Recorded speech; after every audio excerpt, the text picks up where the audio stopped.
Schiavone and Conrad Thompson. Jim Crockett for Starcade, 605 NWA. TV title, Cajun Omni, the Bunkhouse Stampede. Flair and Horseman, Garvin, Bogey, Magnum, Dusty, Express Tag Team. Turner, Bodden, Mid-South Joint World Championship Wrestling.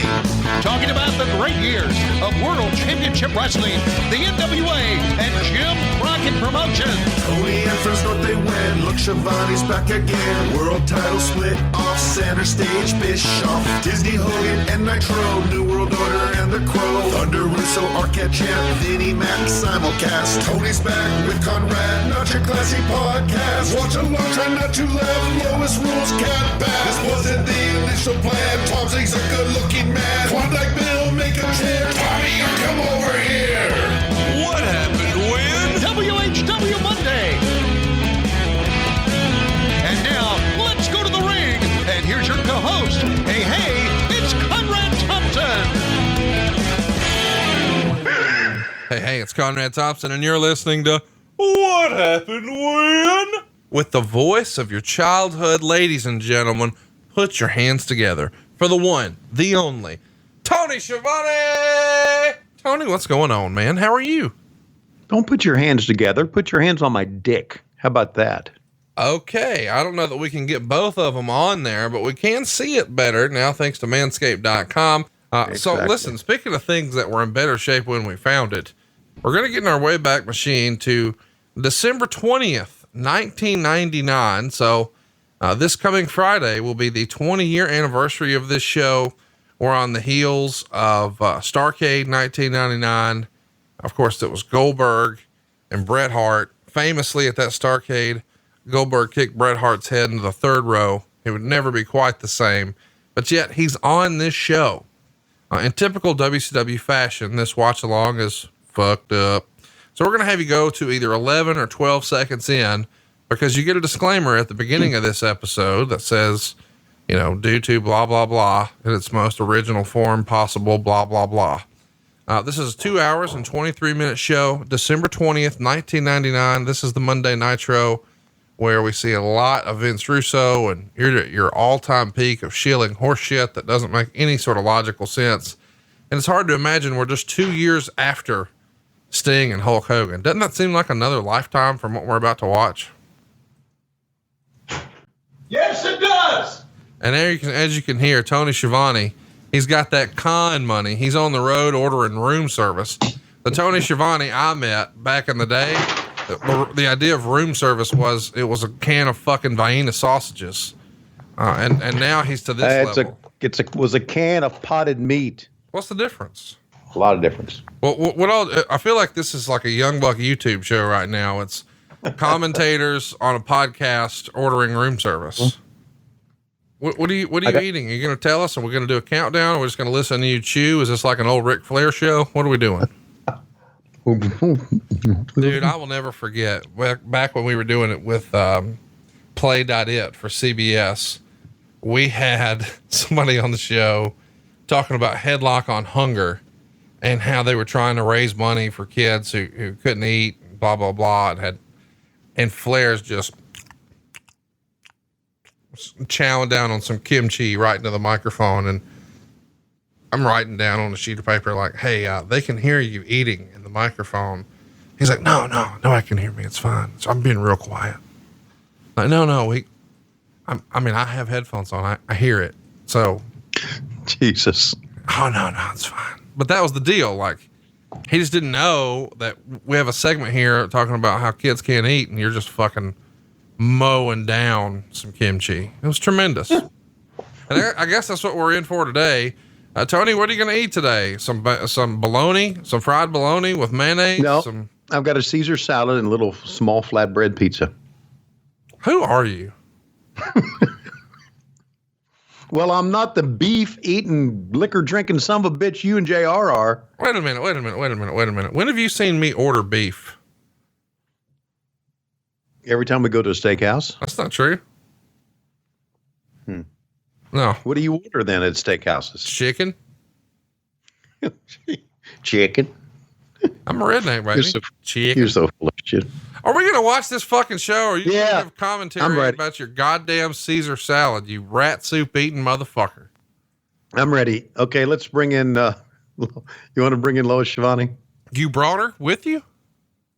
No, but I got her on tape. Oh my God. Well, why are we doing that? Now you've ruined the illusion for all of our listeners. So let's just quit fucking around and you give us a countdown. In 3, 2, 1, play. Well, we start out with the Exploding Vagina Open. And even though I never liked this Exploding Vagina Open, I did like.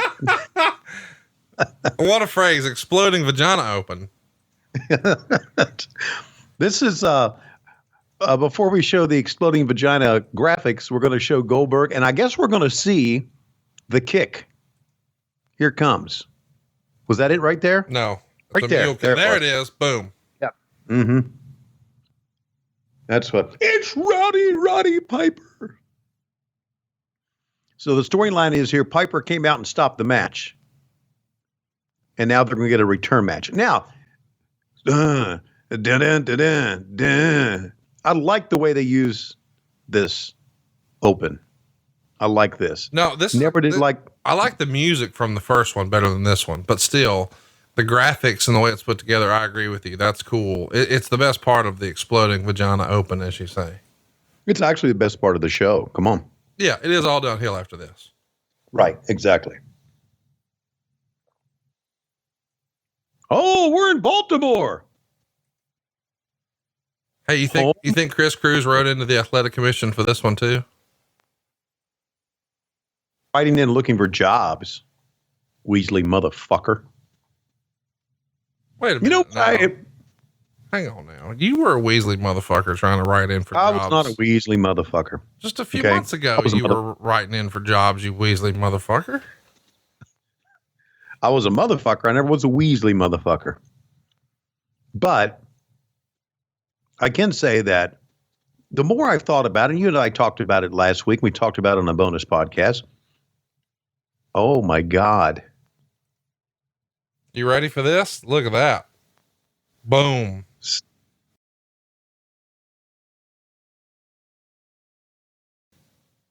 Okay. Some double girl action right there. Well, there's double girls on their way. Woo. What do you think she was rocking? She was about to tip over. Oh yeah. She was all endowed. Then of course she has had since a breast reduction surgery, which is a real shame. It is a real shame. And she and I, since we're good buddies, as you know, have talked about that. And I'm saying, Deuce, come on, sweetie. Why? Those were so grand. Those were so wonderful. And probably quite the investment. I mean, if I had to guess. Oh, yes. I don't know what boob jobs cost. Oh, I do. But, oh, yeah? Yeah. How much does a boob job cost, Conrad? Well, it depends on where you're getting them. If you're getting a good one in Beverly Hills, it's 5 figures. I mean, you can get them for 4 figures, but you sort of get what you pay for on those, If you're looking for a girl to have like a shelf rest her chin on, you can do that. But if you need them to look natural, you're probably going to be rocking 5 figures near it. Yeah. Like if you get them in Huntsville, you get them for 3 figures, 4 figures. Yeah, man, I'll tell you what, I've seen a couple of them here in Huntsville that, a little wall-eyed, a little lopsided Jones.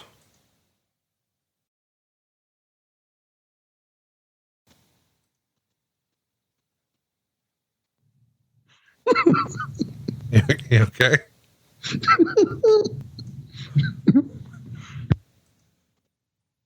I think we lost Tony Schiavone, ladies and gentlemen. Had what? What?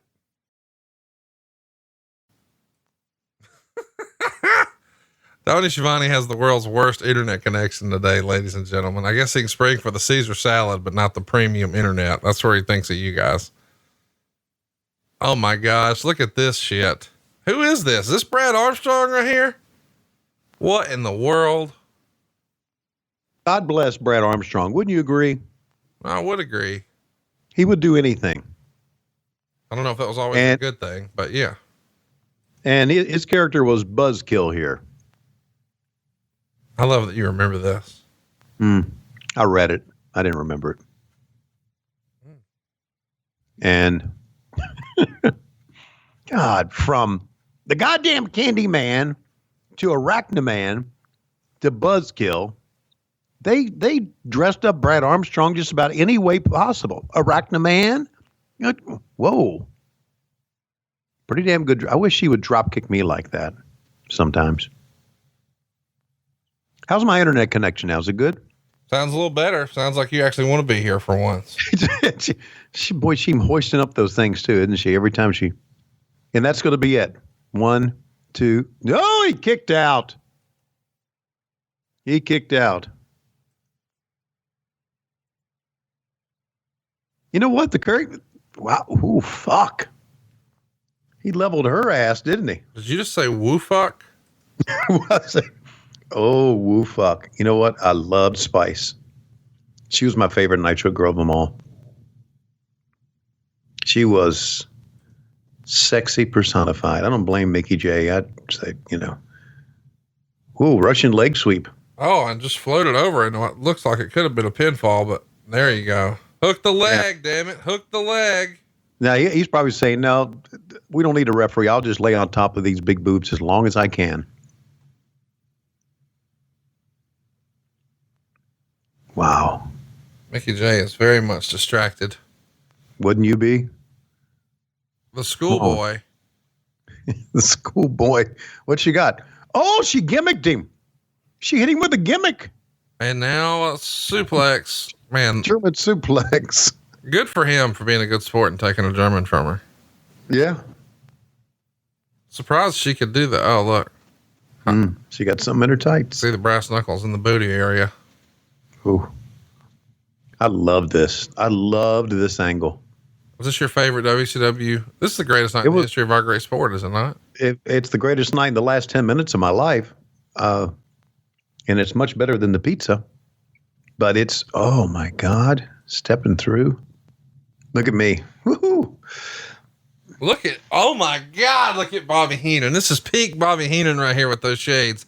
He looks like an extra from Casino. Yeah, this is the Bobby Heenan really doesn't give a fuck about being here mood. He's in Sam Rothstein mode right here. Yeah. Fuck it. I don't need the gaming license. I'll just do my own variety show. Wonder how long it was before they broke up this team and they put me with Madden and Scott Hudson. You shouldn't have to wonder. Yeah, I wonder. I don't know. I don't remember. No, that's the thing. Jay-Z, great friend of the show. Of course, he hates me or whatever, but why does he hate you? I don't know. I guess it's just what? Why would anybody hate you? Oh, well, I mean, lots of people do. We can make a list if you'd like to. I'd like to. I bet you would. We should mention that, he's off of, Nitro the next month, January 2000, he'd be replaced with Mark Madden. He would continue to do Thunder along with Tenay and later yourself. And then he would be replaced by Stevie Ray in July of 2000. Then he would just go to Worldwide with Scott Hudson. And then they dumped him in November of 2000. By the way, just so you're clear, he would, say that he was, uninspired in WCW due to the negative work environment and conflicts with Tony Schiavone. He's a lying bastard there. There was no fucking conflicts with me. He was a lying bastard. Well, you said that he said that knowledge is power, or that was the way you perceived it. So you wouldn't tell him shit that you were supposed to tell him. He's a lying bastard. Listen, you didn't want to say it when it first happened, but do you want to tell everybody the, thing you told me about Bobby Heenan the first time? I do not. Why not? I do not. We'll wait a number of years before we do. Why not?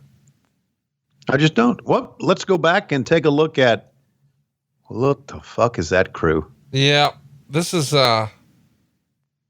if you had to name these, I know the name of the situation here, but if you had to name this crew where we've got Ron and Don Harris cue balled up and we've got La Parka, corpsing himself. And we got, Virgil in a suit and Curt Hennig in his wrestling gear. What would you name this stable? Fuck the Business Inc. Okay. FTB Inc. FTB Inc. I like it. I can get behind FTB Inc. Steve. Oh, my. Here comes Roddy Piper. Who's with him here?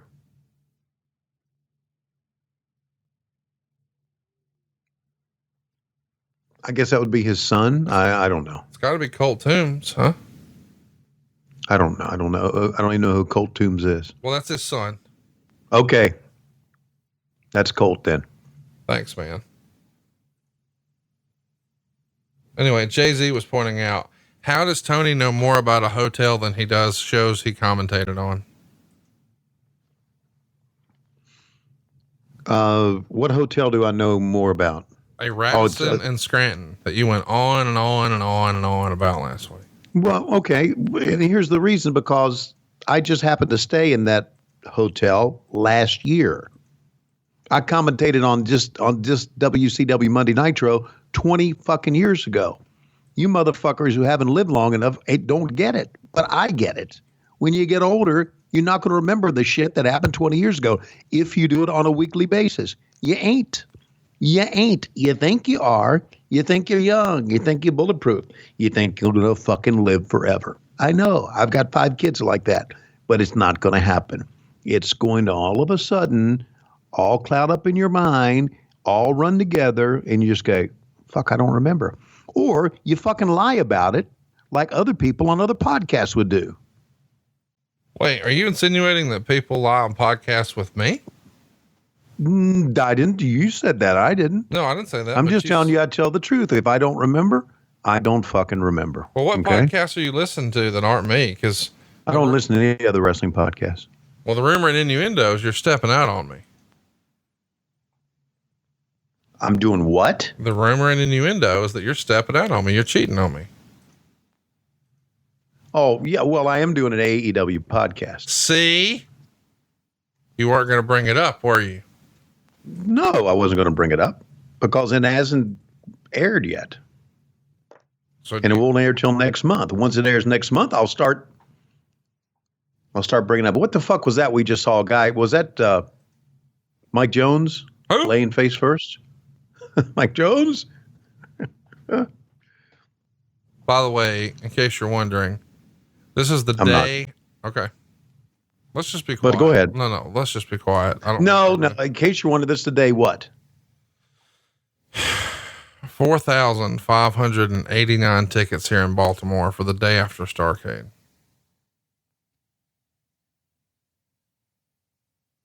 That's not good, I take it. Meltzer would say those figures are total embarrassment. Per cap merchandise sales has hit an all-time modern era low, barely $4 a head. When the company was hot, those figures were more than $10 a head. Fewer people buy tickets than before, and those who buy tickets, fewer of those buy merchandise than any time in years. That's 2 months after Russo took over. Did you see Ric Flair walk out? How about Hugh Morris here looking as jacked as he's ever looked? Yes, sir. Look at Charles. There's Flair. Flair, listen to you. That's Flair in 2019. Based on the way the sound has been on Dynamite the last few weeks, I feel like that's what?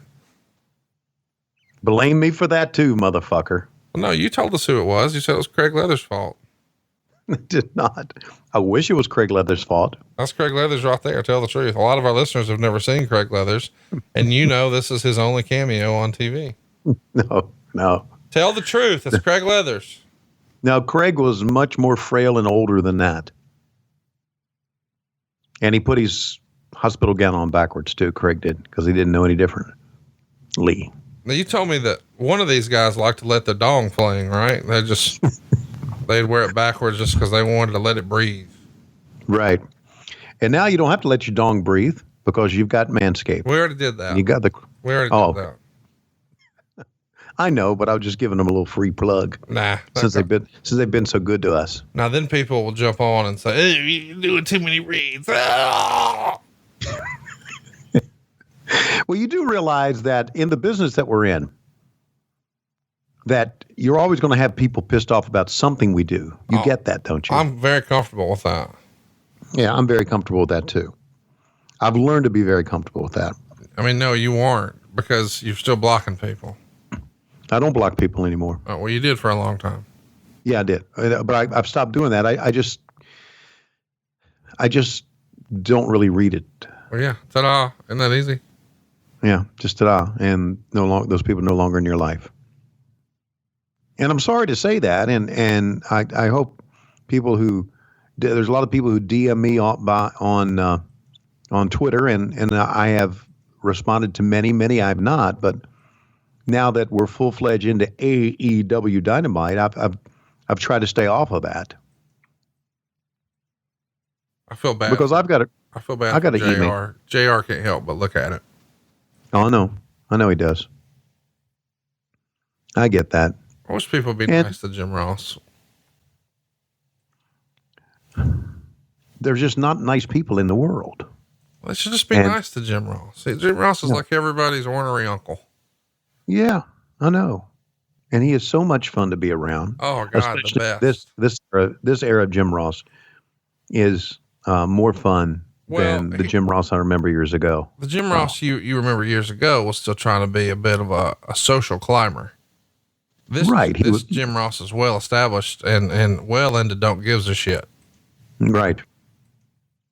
I don't know if social climber is the right word, but he was very ambitious back then. Put it that way. Yeah, that's what I mean. That's a better word. Yeah. Better phrase. Right.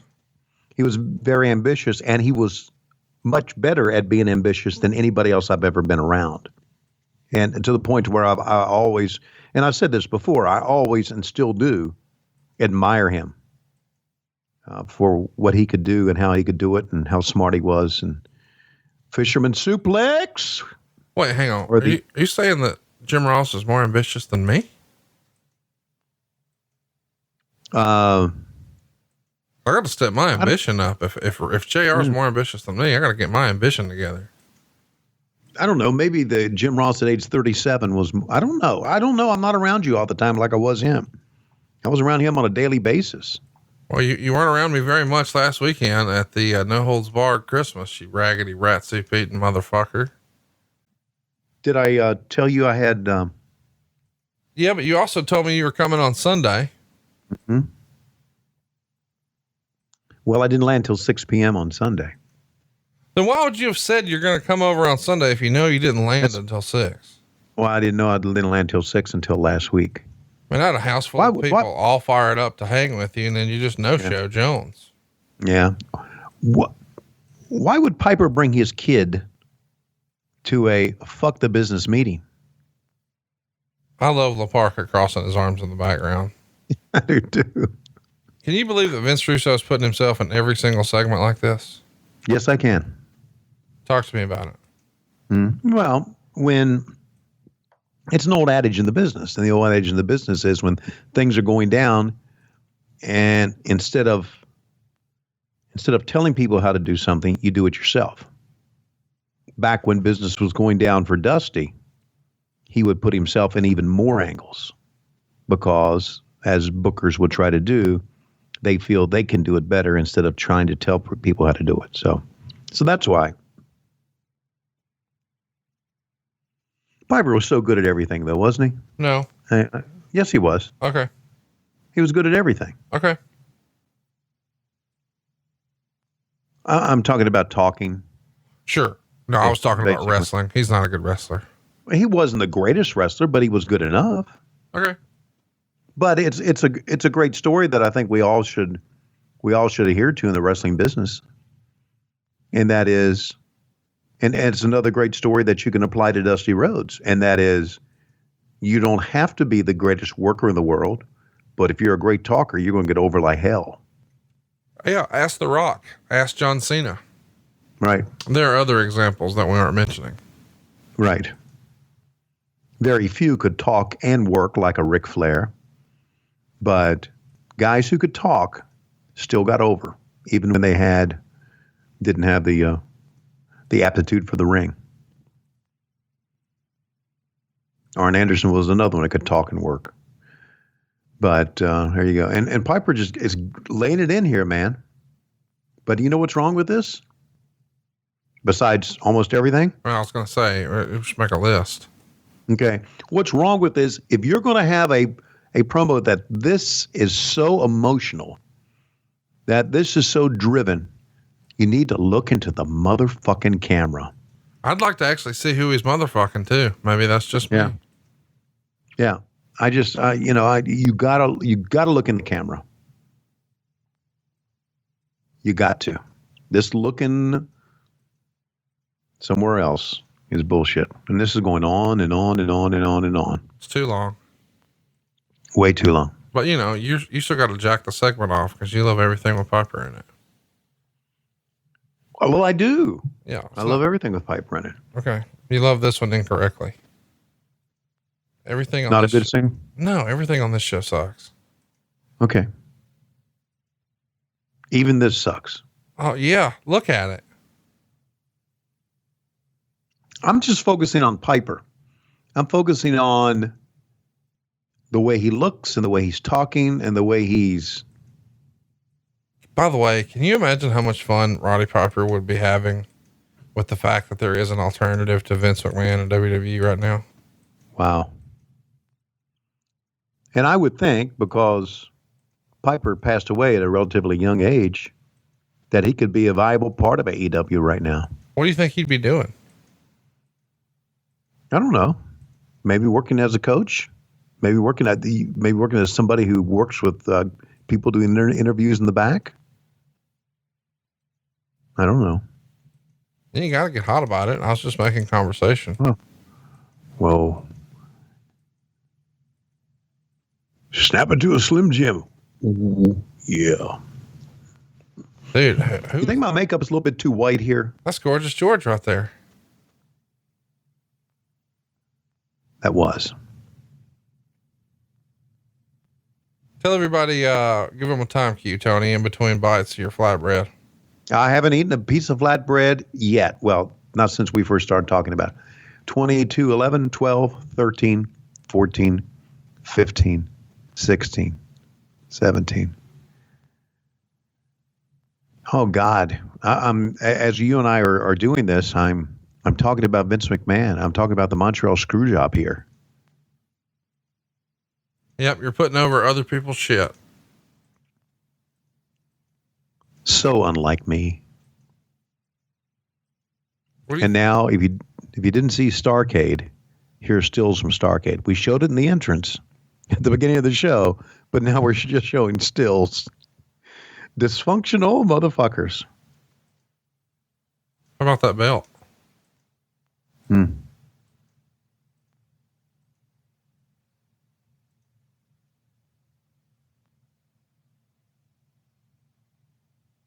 I like my tie. I like my jacket. I like my serious look on my face. My serious look. Look at that. It's a serious look. It's called selling the business there, buddy. Hey, let's talk about Christmas. It's right around the corner. What are you getting Lois? She don't listen. You can tell us. I'm getting her a ring. Oh, what? Like a 20 by 20, a 20 by 22? Or that's probably 18 by 18. No, I'm getting her a ring. Gonna do some high spots. This is gonna be awesome, man. I'm getting her a gold ring. Oh, like an AEW one. So it's like black and gold ropes. She can do some flat backs. This will be awesome, man. With a gemstone, 5 gemstones, one for each birth month of her 5 children, 5 of them. Oh my God. Is this one of your fucking stupid ass Avenger things? She snaps her fingers and the house is clean or some shit. I can only wish, motherfucker, because that's the only way it's going to get clean. No, you told us that she's hired a whole like staff of people to help you get organized and shit like that. How's that going? Yeah. How do you think it's going? Well, I mean, you're still talking about it, so it doesn't sound like it's going all that great. Well, I do have to give her props for this. She did start it. She did have somebody come over. They went down in the basement and they threw away a lot of shit. And it's just the beginning. Did they throw away my fucking tag belt? No, not yet. What do you mean not yet?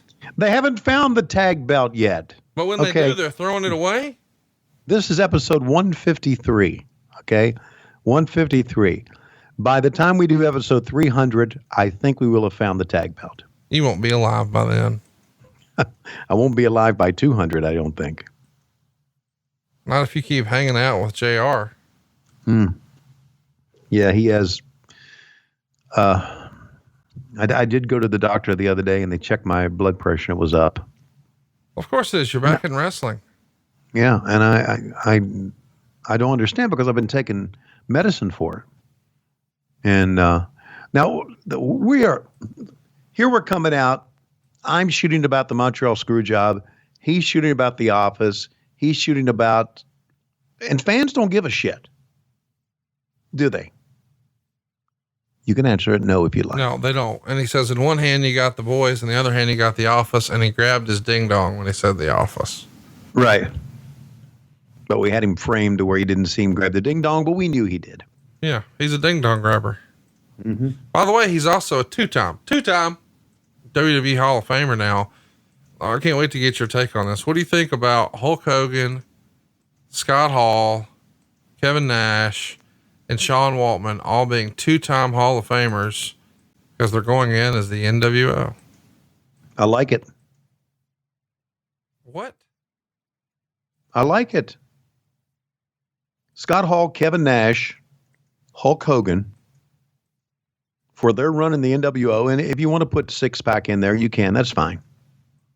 What they did back in the 90s was big for the business. I'm not arguing that, yeah. But you don't think there's somebody missing? Like Eric Bischoff? Yeah.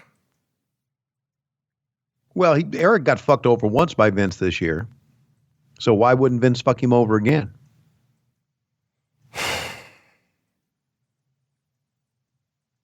You know, I have it on good authority that since you signed with AEW, you're not going in as long as you're working there.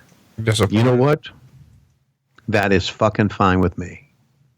And I hope that I'm working for AEW until the day I die. Because once it's all over with, my family has been instructed. My family, I've told you this, I think, on the air here before. My family has been instructed that if they want to induct me in any way post-mortem, the answer from the family is no. So don't expect for me to be inducted into the WWE Hall of Fame. Well, just so you know, I'm overruling that as part of your family. Yeah, well. I'm your oldest son, and I'm overruling. Okay. Well. I got Matt and Chris's ear. They'll listen to me. They're reasonable. And you know, now I'm pissed off. Because I'm pissed off because Eric is not part of the NWO into the Hall of Fame. Thank you. And I'm pissed off because Eric got fucked over by Vince McMahon. Not Bruce Pritchard, who is our friend, who's a good guy, straight up guy, but by Vince McMahon. You know, and everybody knows, that Eric was brought in just so he could get fired. I don't know that. And that fucking sucks. I know it. And I'll guarantee you I'm right. Yep. And the fact he wasn't put in the NWO Hall of Fame and into the Hall of Fame with the NWO confirms it. I got to tell you, I was really shocked, and I almost tweeted right away. And I was like, I should probably talk to Eric first. But I was like, first of all, very excited that our friends, you know, Kevin, Scott, and Sean, and of course, Hogan, they're all going in. That's great stuff. Don't mean to take anything away from them. Excited for them, blah, blah, blah.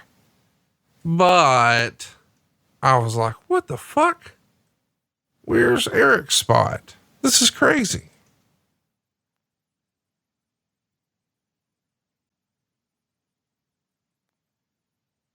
I mean, he created Nitro. He created the NWO. How is he not there?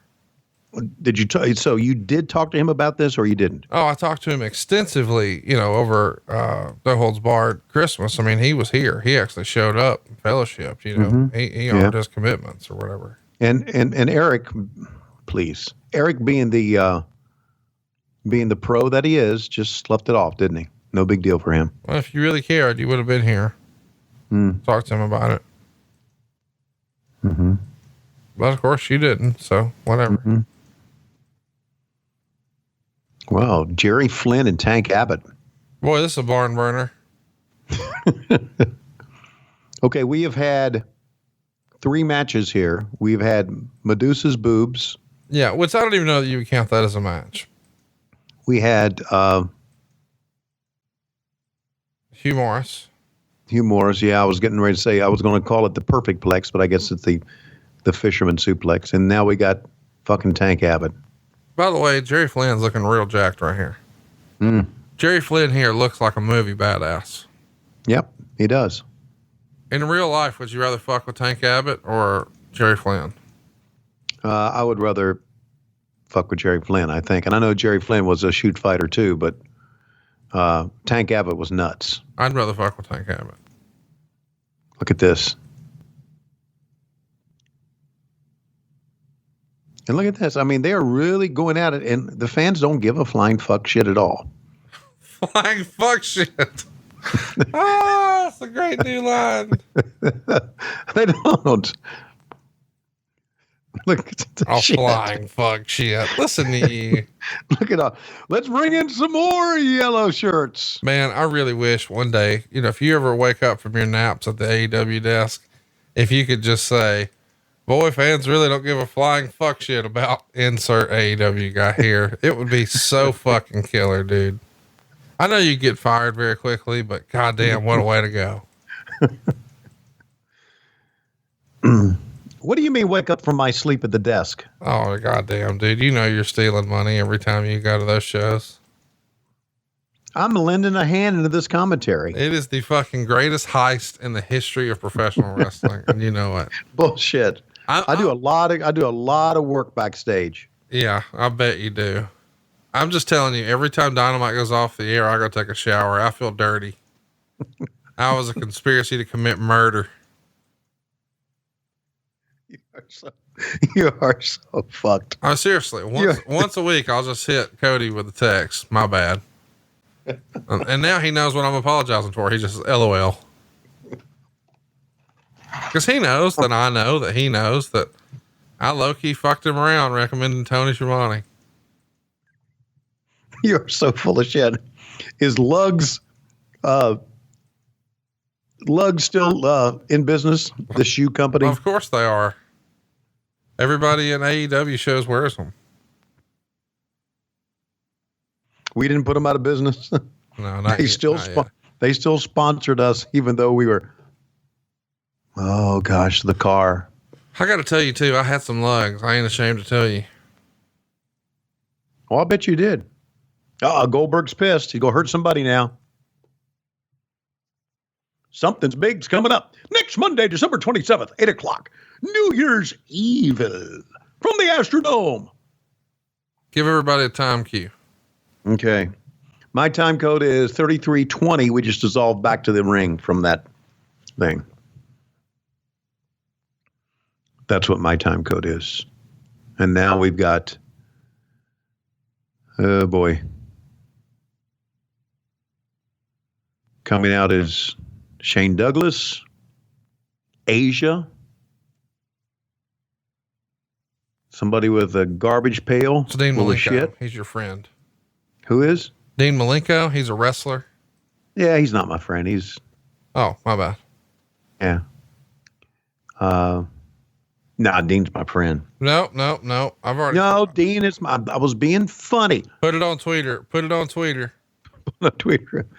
I love Dean Malenko. Dean and I rode together the last couple weeks ago when we were in Bloomington, Illinois, and Champaign, Illinois. Well, I need everybody to put it out there that Tony Schiavone and Dean Malenko have shoot heat. Let's get it trending. Yeah, trend this, you motherfuckers. You lying pieces of shit. Why are you talking to me this way? What did I do to you besides help scam a friend out of See, that's right. You're putting it out there that me on AEW is a scam, well, which we know it's not. Anybody who's listening to the show knows you're phoning Number it in. two, And number two, you put it out there that me and Dean Malenko have shooting heat, which is another fucking lie. No, it's not. I said your friend Dean Malenko, and you said he's not my friend. Word for word, that's what you said. And you're just pissed off because of no holds barred gimmick Christmas. There was no gimmick here. Jesus was born. Do you understand? That's not a gimmick. And we were just asking you to celebrate and fellowship. I know Jesus was born, but he wasn't born in Huntsville, Alabama, and he wasn't born on the 13th or 14th of December. Do you know the trouble I had to go to? Listen, I had Eric Bischoff put on a gold leaf diaper. Seriously, we did a whole fucking nativity scene here. A gold leaf. When did anyone in a nativity scene have a gold leaf fucking diaper? Well, ATM Eric, if he was baby Jesus, he would have had a gold leaf diaper. You know it and I know it. These are facts. Oh God. I was hoping you were going to show up with some frankincense and myrrh. You didn't even send a gift, you raggedy rat soup eating motherfucker.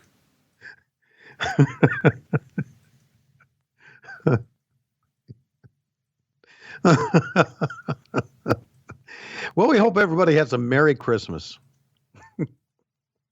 A gold leaf diaper. Dave Silva's got to come up with this. With some sort of graphic of Eric with a gold leaf diaper in a manger. We don't have to have a graphic of it. I have a real photo of it. It happened in my fucking basement where all these podcasts started, remember? Yes. But Jim looks pretty upset here, doesn't he?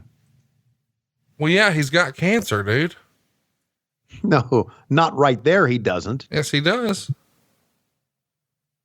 And he's also turned his back on America. He's joined Team Canada. Okay. Was that, okay. I remember that.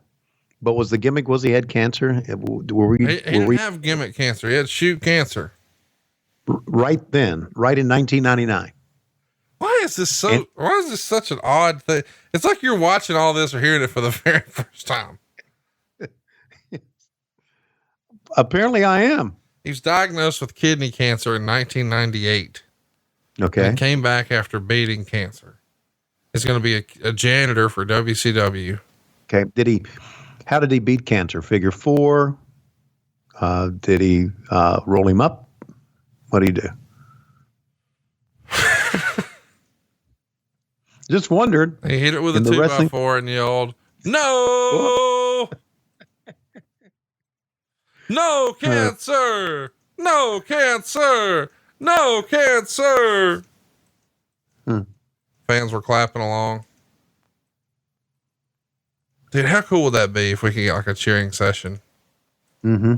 That'd be cool for people who are really going through a tough time. Mm-hmm. We should do that. I think we should book it. Put it on a t-shirt. Well, you just no show. I know the deal now. Here's what I'm going to do. When we get done, I'm going to text Tony and I'm going to ask him to have somebody, maybe Whitmer, slide it on your schedule where they think you think you've got to make an appearance here in Huntsville. Mm-hmm. I've already told him I don't want to make any appearances in Huntsville. So. Yeah. I mean, cause why would you actually, work for the money you're scamming them for? Just do the bare minimum like you always have your entire career. I get it. What are they doing to a man with cancer? Well, they're beating him up. They're kicking him in the kidney area. Mm-hmm. Kicking him in his cancer hole. Man. Look at that I used to like Dean Malenko. I used to really like Shane Douglas. Now you used to really like Dean Malenko. Yeah, now y'all have shoot heat. Get it trending. We do not have shoot heat. This is one of those rare segments where everybody in the ring is alive. How's that possible? I don't know. Boy, how much did you love Asia? She looked like somebody you could really tussle with, huh? Oh yeah. And not only that, Asia, who is Dale Torborg's wife now, was really a cool lady. About she's 53, bro. Well, and she was always in great shape. What are we doing? What do you mean? You don't want them to set the American flag on fire? No, it's not a good thing to do. Oh, okay. You know it's wrestling. Yeah, I know it's wrestling, but still, it's not good. Oh my God, it's the filthy animals. Tony, how much Echo gear do you have? I have none. I feel like you need that hoodie on the left that Ray's wearing. Mm-hmm. Do they still sell Echo gear? Of course they do. Why do you keep saying that? Well, I don't know. I mean, I just don't know. Yeah. ECKO. Okay, so that's good. So they prevented the flag from being burned in like a 30-minute segment here. Holding up the flag. Man, you can get down the rabbit hole in these Asia Google images. I'll pass. What does that mean? I'm not going to Google images of Asia. I'm not. But here comes Piper to the ring, and here's the moment of truth, as a closed caption would tell us. I can't wait, man. Come on back with us.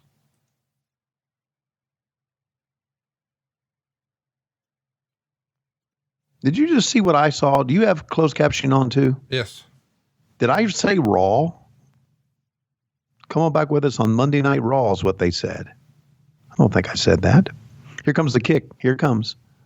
We're not there. Right here. Boom. Man, that sucked. And then he hit his head on the spear too. Yeah. Concussed Jones. So now, and hang on a second. This is the show where we debut a brand new NWO. Yeah. Okay. By the way, I should mention Vince Russo made an appearance on WCW Live, like your audio show that was happening at the time. And Meltzer would recap. Vince Russo, sounding very desperate in the process, lashed out at criticism of his booking and blamed WCW standards and practices for the fact that ratings haven't improved since his arrival this past week on the WCW Live show. Russo claimed that ratings haven't fallen and that everything to this point was to put things in place for the big angle at Starrcade and the next night with the recreation of the NWO. Russo blamed standards and practices for not allowing him to have Roddy Piper call Rhonda Singh fat, no longer allowing Ed Ferrara to mimic Jim Ross's Bell's palsy, and not allowing Buzzkill to burn incense on the air, none of which, one way or the other, even meant a blip when it comes to ratings. Russo also said that WCW has to decide if it wants a squeaky clean show or ratings because they can't have both. He said he was promised certain leeway when he came in. For the first 6 weeks, everything was fine, but once the heat came from sponsors, the rules have changed. He also said people in WCW have been trying to stab him in the back. He claimed people in the company are saying the problem isn't standards and practices and that the show's writing hasn't been good, and claimed that people were doing the same thing Jim Ross, Jim Cornette, and Bruce Pritchard did to him in the WWF. And Russo says he gauges his success by internet feedback and crowd response. He's apparently trying to build for a big angle on February 14th, since Nitro will be unopposed with Raw airing at 11 p.m. thanks to the Dog Show. By the way, his claim that ratings haven't fallen, Meltzer would say, actually, they've yet to bottom out below the lowest rated Nitro in years in Kevin Nash's final week. But the December 13th Nitro drew the second lowest rating in years, which certainly can't be construed as showing improvement. So here we are 40 something minutes in the show, and it's our second Roddy Piper promo. Right. And the third time we've seen him because we saw him walk in with his son and his son taped him up. So there's a lot of Roddy Piper on here. What you love. You know, and I didn't know all this. I didn't know all this was going on. I really didn't. That he was blaming standards and practices and blaming Turner and blaming people from WCW stabbing him in the back. And I guess it was all to him just an angle, but it was one of those work shoots, right? I mean, I just, No wonder Vince has so much heat. And I really didn't know. I really didn't care. I did my show and I left. And that was it. In other words, Schiavone. Thank you very much. You've been doing it for years though, and you've got a reputation to it. I mean, your name is now a verb, a noun, an adjective. I mean, you've done wonders for that name. It's improperly used. It's improperly used because, I mean, you say Schiavone is somebody that doesn't give a fuck. But that's not true. It is somebody that just does his job and keeps his head low, is what that is. That's the way I've always been. Unless, of course, you know, I've got to be in Phoenix for a basketball game. Yeah, and then you'll just disappoint everybody. Friends, family members, everybody. Fans, people who love me, people who have been behind me on my way back. It's really disappointing that this is the direction you've headed, but you know, it is what it is. Well, I'm gonna do a little AEW Dynamite for you here. Just gonna lay out and say, haha, everything's great. Now I'm gonna say, that's right, Conrad. Yeah. That's pretty much all you do. That's right, Conrad. I like it. Thank you, sir. You're right, Conrad. Should I do my best Excalibur? Sure. Tope Suicida! I so much want to say, Tope Suicida, motherfucker! Why don't you? Well, because I like my job. You're allowed. I mean, it's been very apparent to us watching at home. You guys are allowed one shit per week. Right. So you should just steal it and use it before anybody else can. Fuck them. Well, you know, you've got to kind of go to them and say, here's what I'd like to say. No, you don't. You're caught up. Oh, in the yes, heat you of, do. Caught up in the heat of the moment, buddy. Here's what I want you to do. I want you to hit them with you are so into trying to get me fucked over. Why is that? No, you got a contract. You're not getting fucked over. Tony loves you. Let's just find out how much.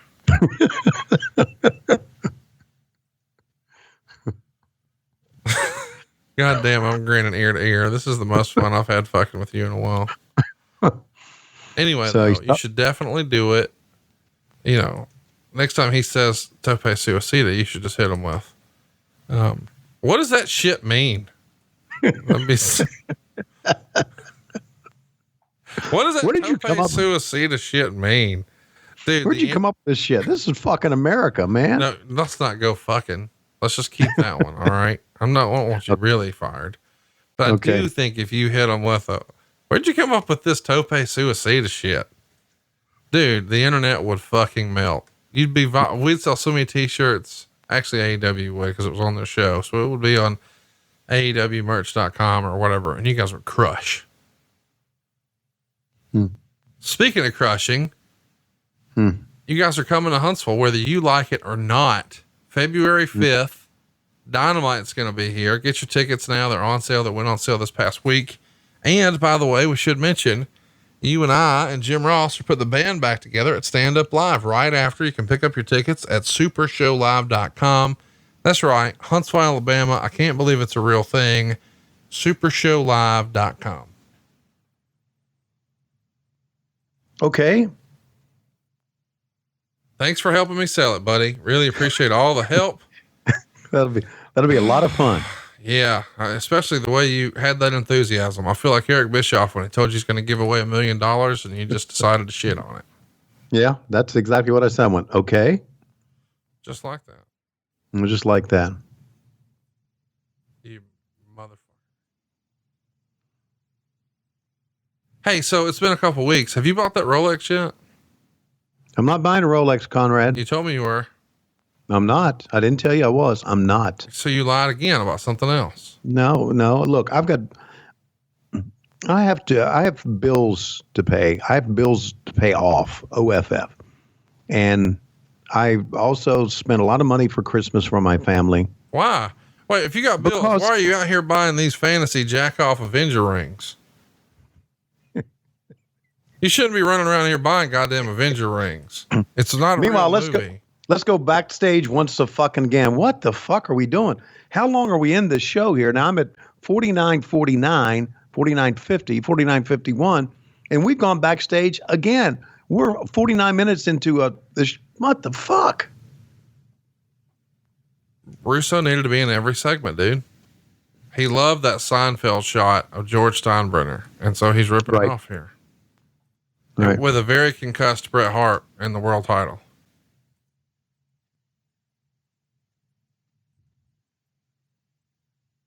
Well, I found your watch. I just need you to, finish paying me for it.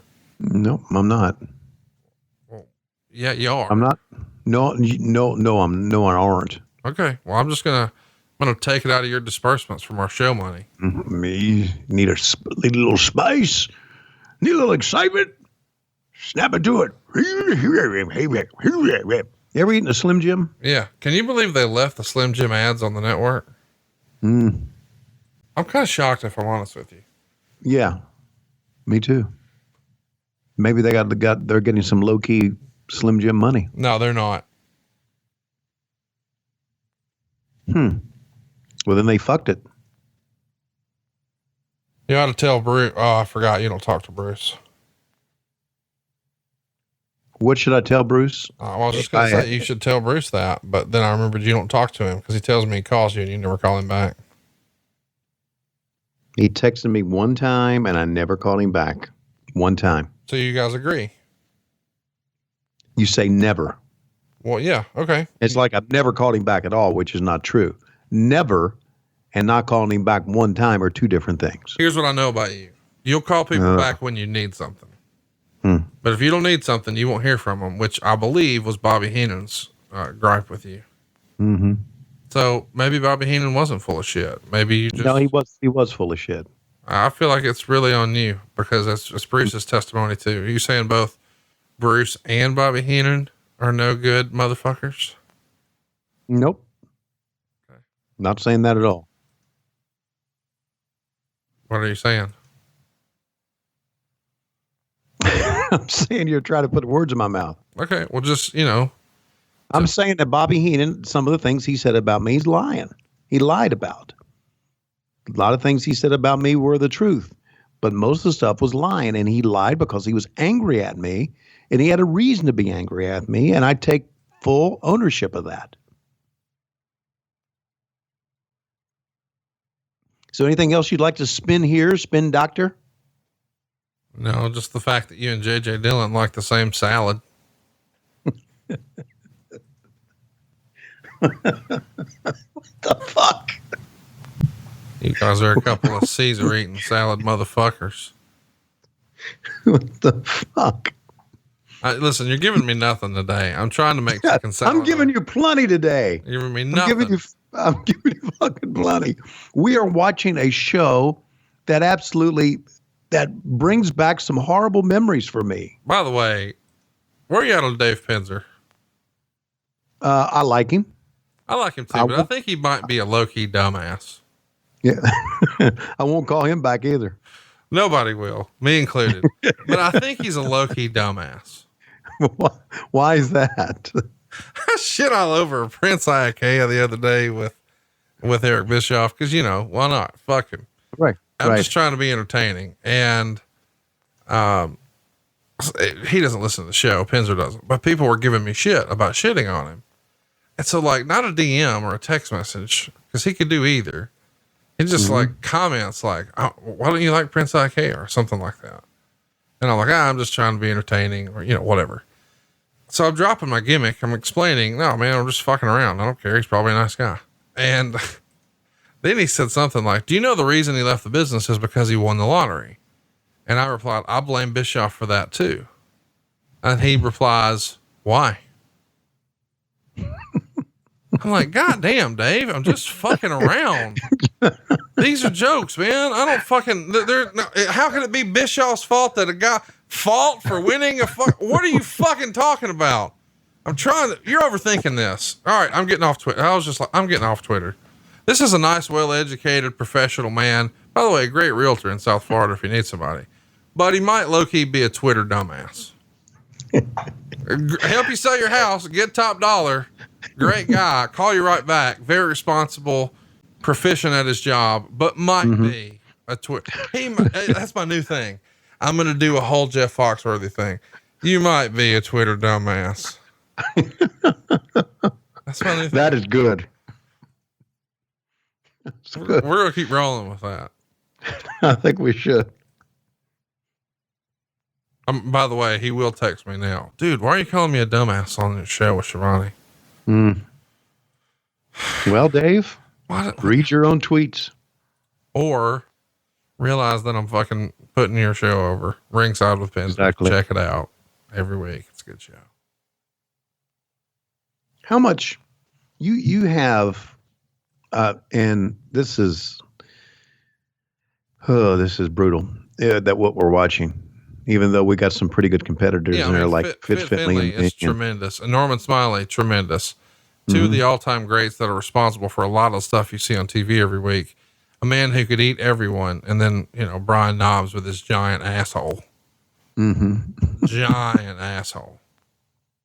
So anyway, you do 5 podcasts a week. I do. Which is unbelievably busy besides your work. Sure. Which, by the way, is beyond full time. Oh, I bet. Yeah. I bet.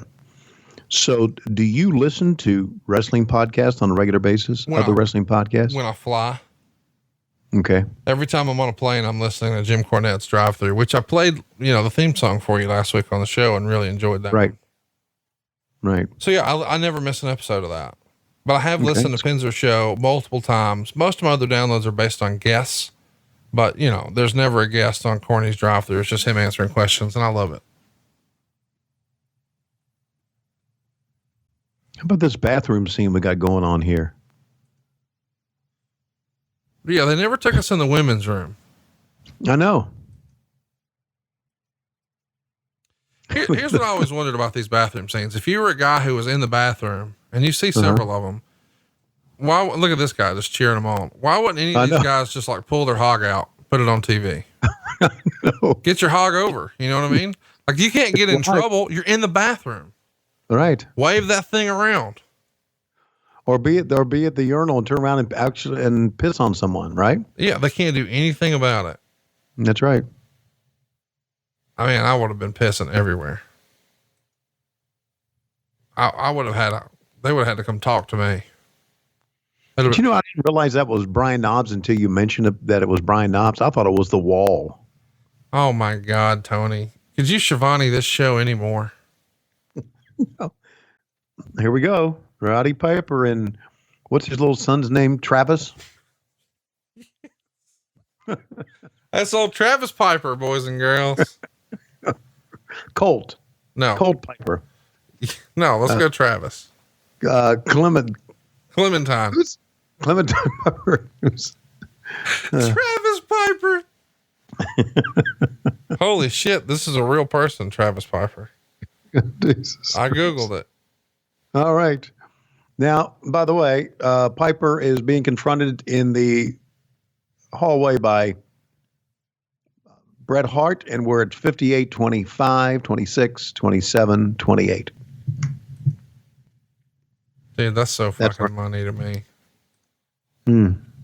Travis Piper. What was his son's name? I don't. Travis. We're going with Travis.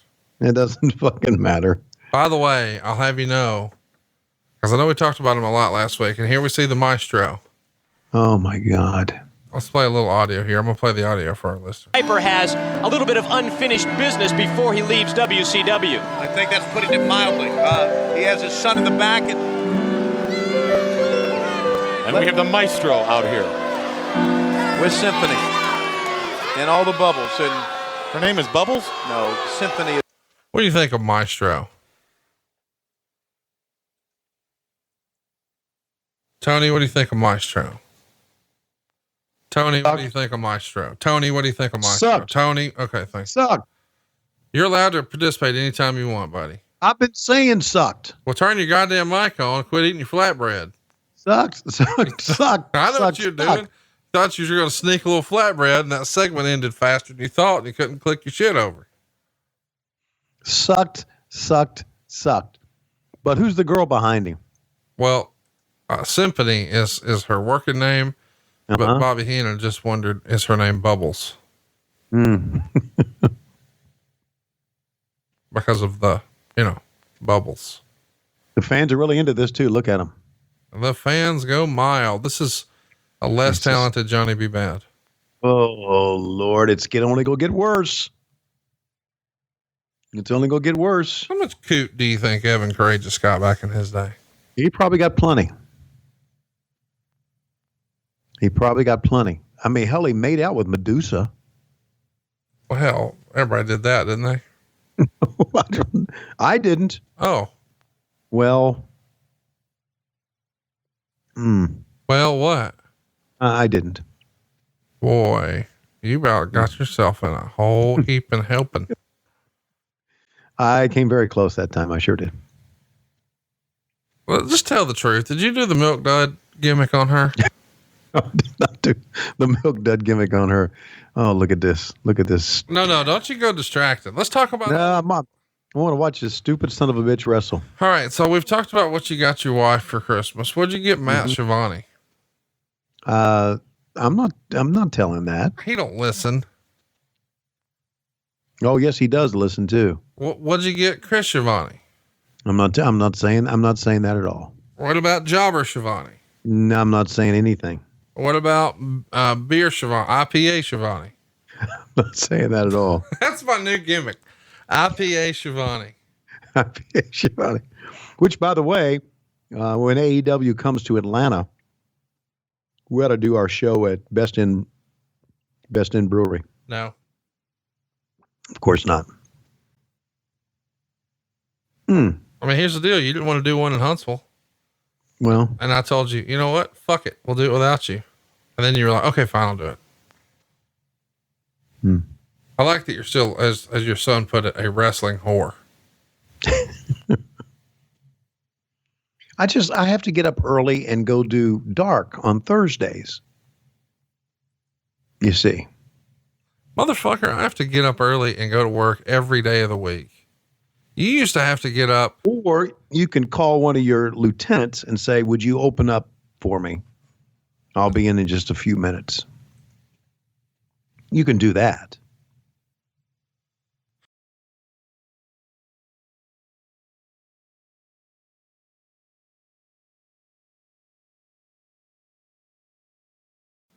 The point is, you're on a minor league bus going from town to town, crammed in there like goddamn sardines. And now you're like, ugh, I gotta get up early tomorrow. Ugh. I just love the way together, me and you have fleeced these AEW motherfuckers. Would you stop that? Stop it. Well, they know it. They've heard the show. No, they don't know it. They've heard No, they don't know it. The jig getting up. I got a few more years of this shit. Shut the fuck up. Shut the fuck up, Conrad.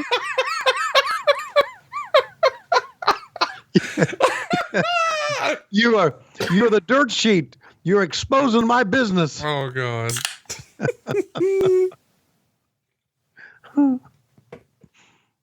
I can still ride this shit out a few more. Don't Exactly. you fuck this up for me. Yes. And my God, if anything ever happens to JR and I got to take the lead, oh my God. Oh, we're all I'll fucked, buddy. I'll have to work for a living. Oh. But I can't say this. In all fairness, we have more at our disposal now than we've ever had as far as being able to prep for matches and get ready to do things. Shout out who deserves it, by the way. What's that? Shout out who deserves it. Yes. Alex Marvez is one of them. That's what I'm talking about. That dude's a hard worker. He got a bad rap. Yeah. Alex is a great guy. The only thing Alex has going against him, his football affiliations. He's a Florida Gator. Yeah. That's the only thing he has.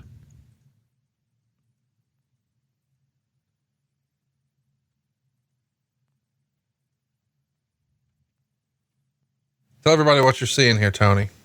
A blank office that Roddy Piper is tearing down with a baseball bat. We've gone through the fourth wall, so to speak.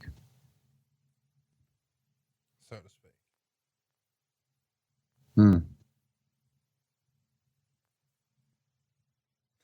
That's right backstage. That's right on the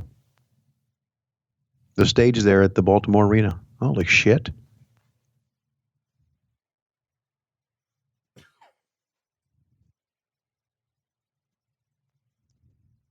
Nah, I don't think that was. I don't think that's planned. I think that's Piper improvising right there, because touching television equipment was always a no-no in wrestling. Mm-hmm. Oh, Evan Courageous. Nothing happening, Evan Courageous. Nothing happened. You got beat, Evan? What's the fuck's the matter, huh? You not worth a fuck? Yes, that's okay. Most people aren't worth a fuck either. But not many people are as worthless as a fuck as you are. Here's my book, How I Can Make Myself Be a Little Bit Worthless Than a Fuck. That's right. Beat up a guy with a suit on, even though it is Chavito. Beat him up because you can't beat up any else in the ring. And who cares? Because you're going to get plenty of cooter tonight anyway, aren't you? You fucking piece of shit. Oh, you're being very hurtful. Yes, you brought it out of me tonight. I was going to be low-key nice, but you've come and you've What did pissed I me do? off here. What did I do? You rag on me for no holds barred Christmas, and then look at Canyon. And then you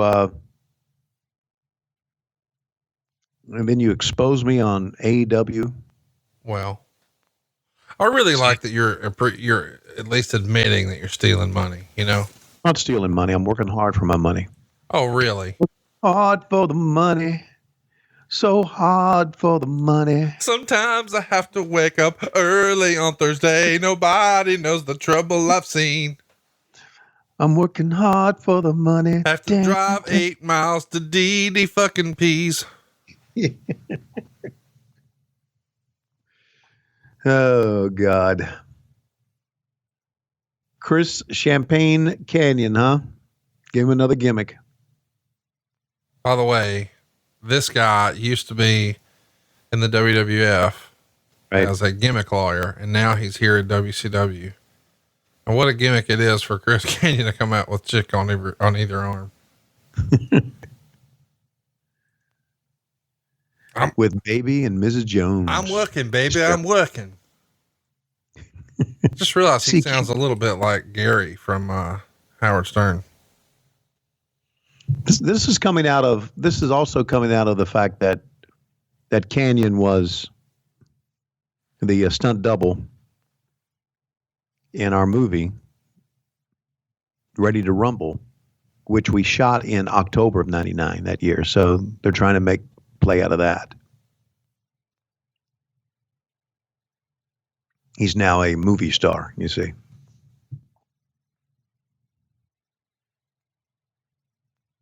We've had no wrestling here, have we? None. No, it's a horrific show. We've had no wrestling here. It's horrific. I'd rather watch a bunch of Glacier matches. Well, I'm not so sure I'd go that far, but it's still horrific. I mean, you're right. Wait, are you saying Glacier wasn't a good wrestler? Well, what are you saying, motherfucker? You own up to what you just said first. No, I don't have to see the motherfucker every week. You do. Mm-hmm. He's a member of the Nightmare family. By the way, we should mention average attendance down 33%. Gate revenue down 14%. Percentage of shows sold out 0.0. What are you talking about? Average rating down 24.1%. What are you talking about? WCW in 1999, you fuck. What do you think I'm talking about? Well, I thought you were trying to shit on AEW. Oh, goddamn. We jack those motherfuckers off on the regular here. Now you think I'm shitting on them? You never know what you're going to shit on. You never know what type of mood you're going to be in to shit on people. When have you heard me shit on anything AEW related? Hello. On the You've been shitting on me. On the air. Never shit You've been shitting on me for... That's a gimmick on the show. 1 minute, 9 seconds, 9 minutes, 47 seconds. True or false? Almost every time you're on the show on AEW, you get a text from me telling you how good you did. Yes, you do. So come on, I'm supportive. Yeah, it's a gimmick on the show. And I just put over that AEW was coming to Huntsville and that we were going to do a show right after. Mm-hmm. Don't put some respect on my name. Not shitting on these guys. Here comes the man, bro. I'll shit on him. Did you get invited to the DDP Christmas party? Yes. Did you go to that? That. Well, that was the day I left for Phoenix. So I wasn't able to do it. So you just lie. No, just prior commitments, dude. That's fine. These parties are probably better for having you not show up, you know? Yeah, but if I would show up, maybe Lois would show up, and you know how she can be the life of the party. Oh, dude. That's what I should have done for low-key big hog Christmas. I mean, no holds barred Christmas. Just invite her, right? Hey, by the way, when are we doing a low-key big hog get together? Have you checked your very busy schedule to let me know yet? Yes, we're going to do it in April. Okay. I thought you said January. No, April. Okay. Well, fuck it. Well, let's just do it in December next year, you know? No, we're doing it in April of 2020. Pick a weekend. You're gonna do it every weekend. Well, wait a minute. You pick it and then you can't do it. You raggedy rat soup eating motherfucker. There may be a weekend there where I've got the Georgia spring game. I don't know what weekend that is. But I'll find that out. It's whatever weekend. I mean, we got 4 weekends in April. One's got the Georgia spring game. The other weekends I'm clear. Completely clear. Can you believe that y'all are opening up next year with Virginia at the Dome? Yes, I can believe it. Can you believe that you're coming to Tuscaloosa next year to get your shit pushed in on the 19th of September? Yes, I can believe it. Okay. Yes, I can believe it. Yeah, I don't know if we should be able to compete with a team in the Outback Bowl or not, but we'll do our best. Oh, I'm sorry, Citrus Bowl. I'm sorry, who are y'all playing? Baylor. Sugar Bowl. You know what the line is on that game? No. Okay. Bowl games don't mean, you know that. We've talked about this. Talked about it last week. Bowl games don't mean fuck all anymore. Who gives a flying fuck about a bowl game? Then why are you trying to hit me with some... You're the one that started this up in your ass type, going to beat your fucking ass type bullshit. Only thing I was doing was coming up with scheduling. Then you started making it personal about who's going to beat whom, who's better than whom, who pushes shit up and whom, like that. You also say that you don't fucking care about Georgia football. I don't. I don't. I care about Georgia football immensely, but I do not. I'd get all caught up in wins and losses. I don't. I get over losses quickly, and I enjoy wins very briefly.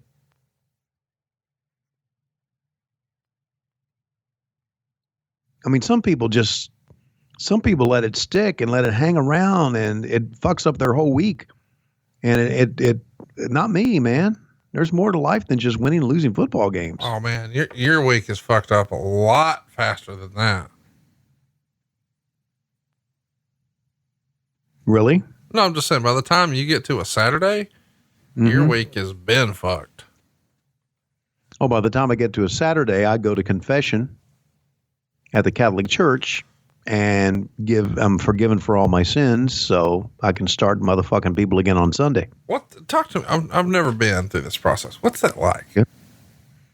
Okay, you go. Well, that's a personal thing. I don't think I should say that. No, I just don't know. Like, seriously, like, what is it? I'm not asking to be funny. Okay. Every Sunday morning around 10:30, you go to the church and they have confession booths.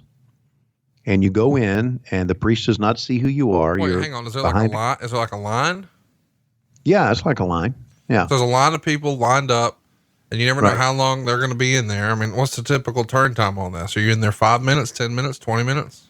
Well, it depends. Depends on how many sins you have. So you're in there. You're in there an hour or two. It's usually like 5 minutes. And you walk in and you sit down. You've seen it all. You've seen it in movies, just like in the movies. Oh, okay. I didn't know how much of that was like over the top and how much was no. That's pretty accurate. No, that's pretty accurate. Yeah. And he prays for your sins, and he tells you what you have to do to atone for your sins. Normally, it's like just say a prayer or a couple Hail Marys or something like that, and you do it, and you're clear. You ever have like a real bad one where he said do something else? No. Oh, you're like, so you got like rookie sins over there. You don't have any like real good ones. Right. Like, not, like killed somebody. Oh, who'd you kill? I didn't. Oh, that would be one that you would have to really atone for. There's probably paperwork involved on that deal. I would think so. Plenty of paperwork. When you got back from Vegas, did you go straight there or what'd you do?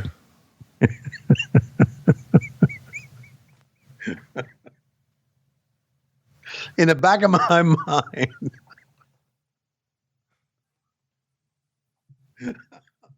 You knew I was going to get there, didn't you? Yes, I did. As I'm telling you about confession, I'm thinking, that motherfucker. And I was right. I'll have that mellow yellow now.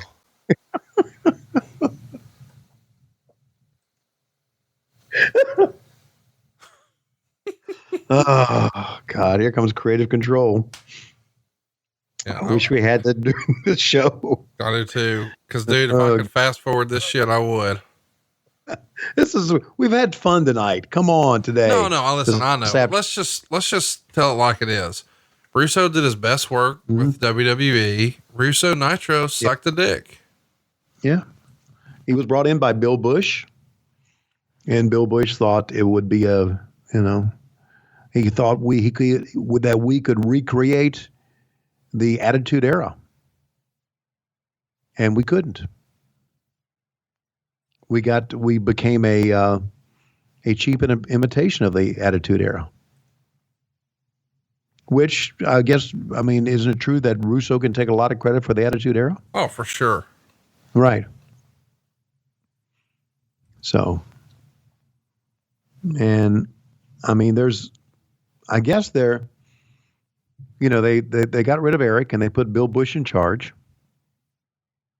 And they could, I guess a lot of the blame could rain down on Bill Bush. And I know that Eric has spoken very unkindly of Bill Bush in the past. I didn't have a problem with him, but obviously some of his decisions. What is this all about? Scott Hall easing down, man. Yeah, he's overselling it.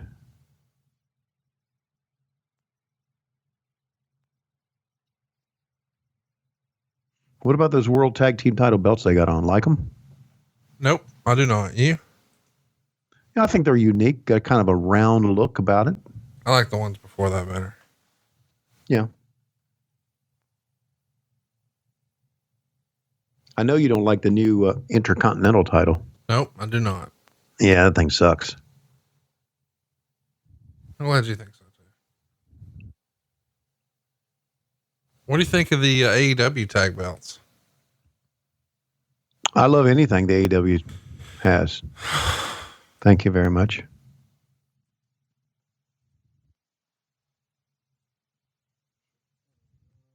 And you know what I love? Everything about Cody Rhodes. No.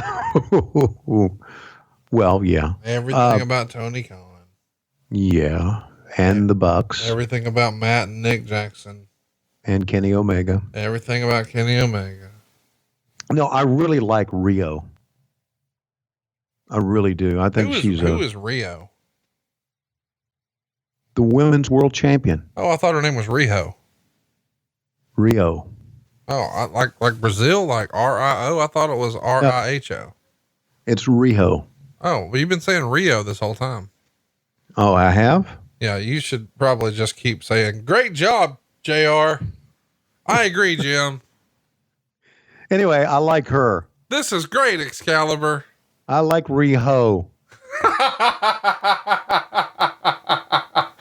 You should make that your new gimmick. The last fucking syllable gets extra enunciation. I like Nyla. You're right, Conrad. I'm a big fan of Joey Janela. Riho. And who could forget Kenny Omega? Anyway, back to my original point. I really like her a lot. Yeah, I know. You've told me. Not in the way that you're trying to present to everybody listening to our podcast right now. No, that's exactly what you said. Let's just tell the truth. Yeah. Okay. What? I think there's something very. Oh, very what now? Go ahead. Let it rip, Tater Chip. I think there's something very, very. Very what? Exotic about her. Oh, okay. Cool. I think her smile is contagious, infectious. Oh, Jesus. I think she's a tremendous worker. Her size, I think she's a great champion. Anyway, back to the ring.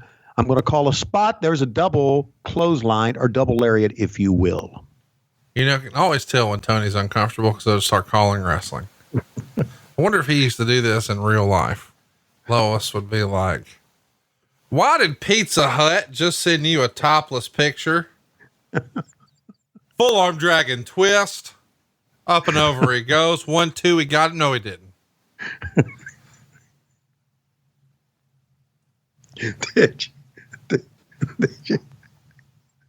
Did you just say, why did Pizza Hut send you a topless picture? I've had stupid friends in my life who would be talking to girls and they shouldn't have been talking to them. So they would program them in their phone as something else. So if their name popped up or their wife went through their call log, they would be like, oh, he just called Pizza Hut. But when Pizza Hut actually accidentally sends a nude and the wife sees that Pizza Hut sent some titties, the jig is up.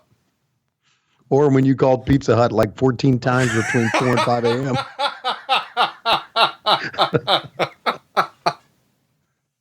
Yeah.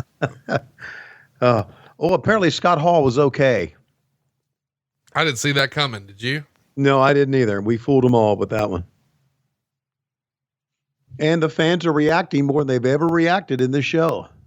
Why? Because they're finally seeing something in the fucking ring. They're seeing stars. Yes, they are. It's our second Nash segment of the show so far. That's all right.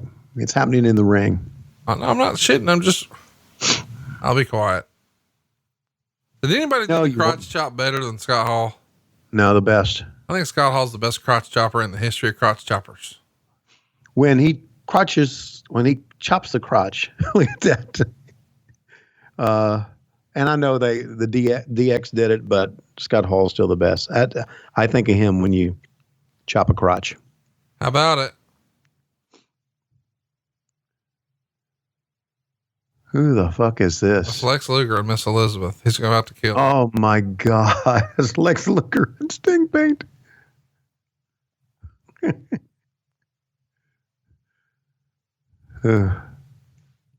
I guess you could tell it was Luger by the size of those choppers.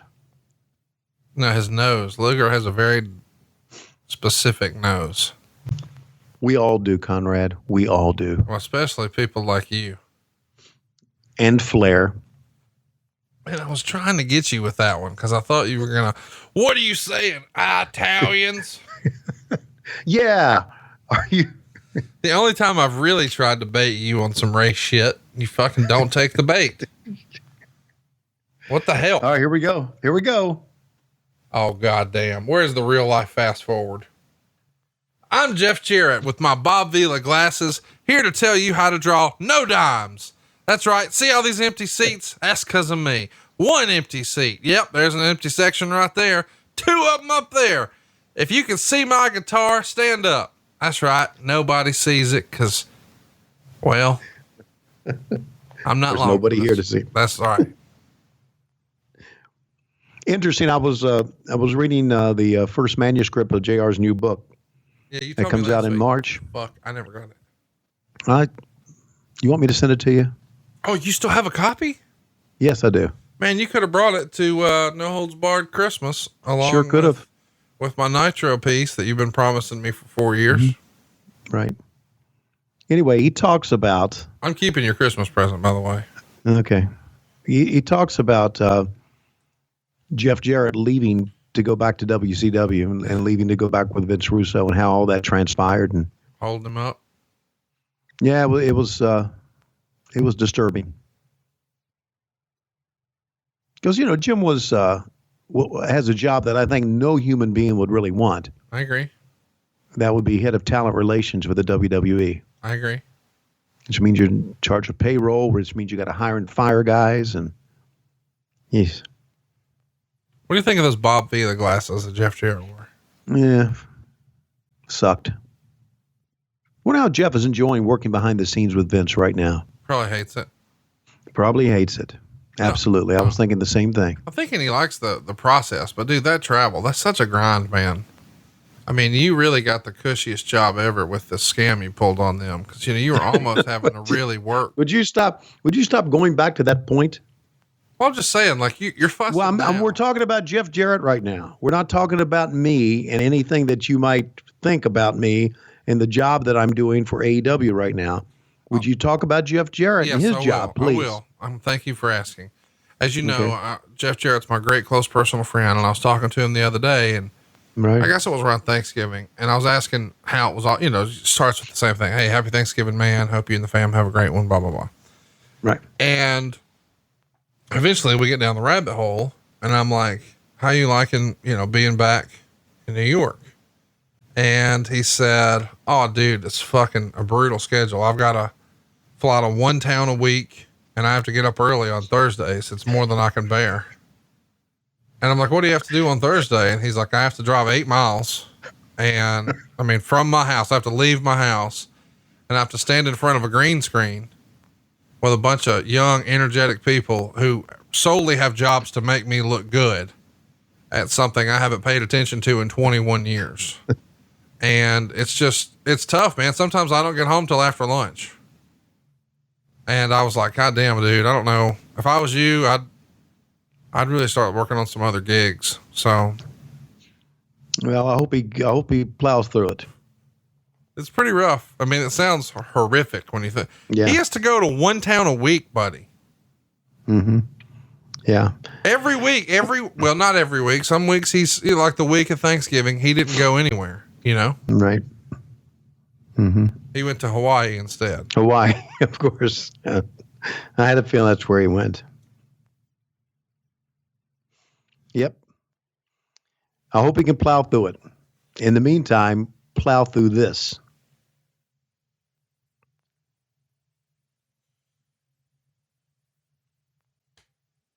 I don't know what to say about a Chris Benoit, Jeff Jarrett match. There's lots of jokes here, but I don't think I can use any of them. I don't think you can either.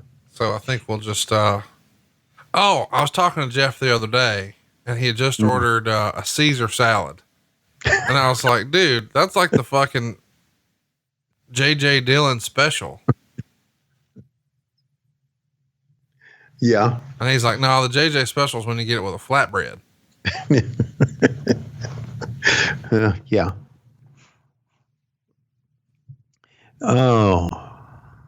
Oh, have you heard about so we just, no, I haven't. a wrestling drink? It's rum and Dr. Pepper. Have you heard about that? Rum and Dr. Pepper. I haven't heard about this. I think that's a double J. He doesn't drink anymore. He's sober Joe, but I think back in the day, it was rum and Dr. Pepper. That's what he drank. I think so. Yikes. You don't like it? No, I've cut back on my drinking. Yeah, got to make room for the Caesar. I've cut back on it. I was talking to it's a coworker. It's like, I don't know, 50-something-year-old dude. He's like, cause I was at some shitty restaurant in the airport with him. And, I, of course, ordered the JJ.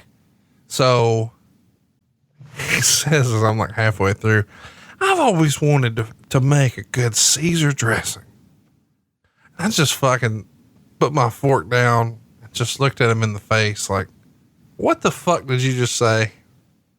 It made me really reevaluate like my decision to travel with this guy. Like, when we're at dinner or whatever, if you look me in the face and say, God, I've always wanted to figure out how to make a Caesar salad dressing, I'm going to just change my opinion of you immediately and forever.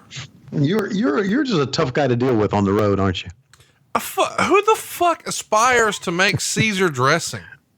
Well, apparently you're the fella you traveled with did. Hey, I know you're not a professional broadcaster because you don't ever talk on AEW, but if you could back up a little bit from the mic, that'd be great.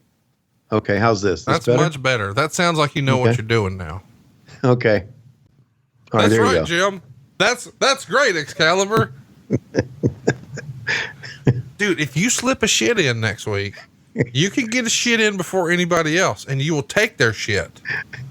And then it'll be your shit, and that shit will go viral. Slip a shit? Yeah. Dude, we got to get some hashtag viral shit shirts. Yeah. I don't know that I want guys blowing their nose on me. Yeah, I don't think so either. Oh, by the way, since next week is Christmas, I believe I got this right. Yep. We're not going to have a show on Christmas. You know that, don't you? No, we are. AEW. Well, I mean, AEW is not. Me and you, we're in it to win it, son. And we're going to do Massacre on 34th Street, an ECW pay-per-view from December 3rd, 2000. Well, I hope it's better than this. Or could it be much worse? No. This is apparently a ladder match, and we haven't seen a ladder be used at all.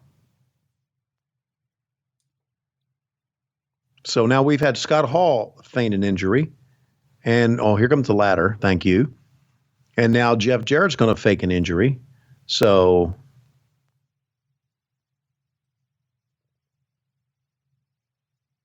at least I hope they take a good bump off the ladder. Someone give me help. What the hell?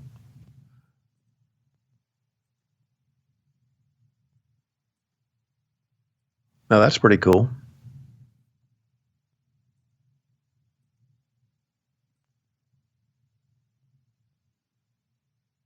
How about Nick Patrick being taller than any of the boys? Not a good idea. So both sides are gimmicked?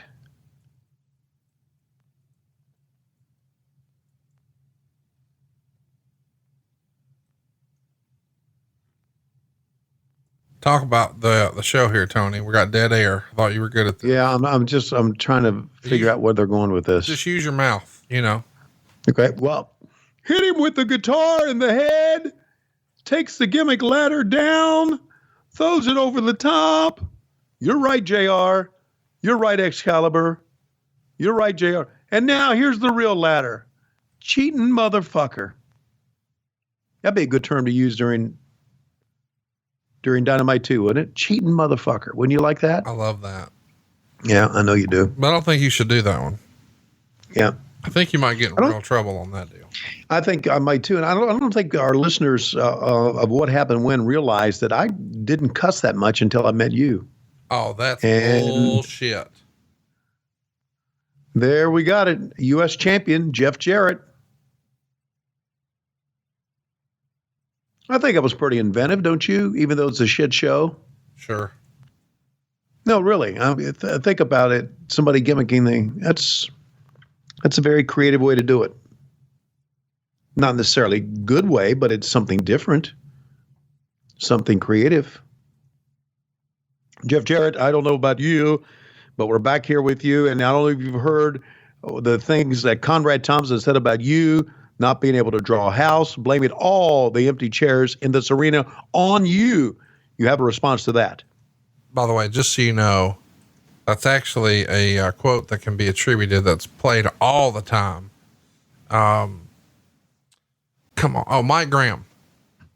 Mike Graham did a series of interviews with WWE where he described Jeff Jarrett as he broke 10,000 guitars and he would shake his head like crazy and say, never drew a dime.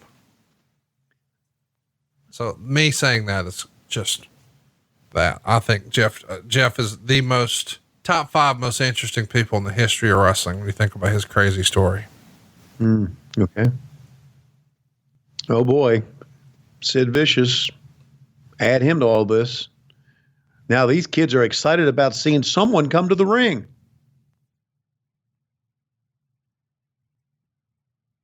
I guess Sid was doing babyface stuff here. Fist bumping people. Still looked pretty good back here there, though, didn't he? Well, he always did, man. Yeah. Just think what he could have been. Oh, dude. It's crazy when you think, I mean, he main evented 2 WrestleManias and was a slapdick. You know, imagine if he was really reliable, what he could have been. Exactly. If he was reliable, if he was someone that was willing to learn and grow in the business and was great to work with, and he would have been one of the greatest stars of all time. He really would have been. So listen, we're getting in the Christmas spirit, as we've talked about. Next week is Christmas, and I've decided, since we're doing Tony Reed's rap, that we should do a Tony Reed's rap Christmas song. This one is Eazy-E, Merry Motherfucking Xmas. And of course, we're talking about Christmas in Compton and whatnot. There was actually a Christmas rap song. Oh, yeah.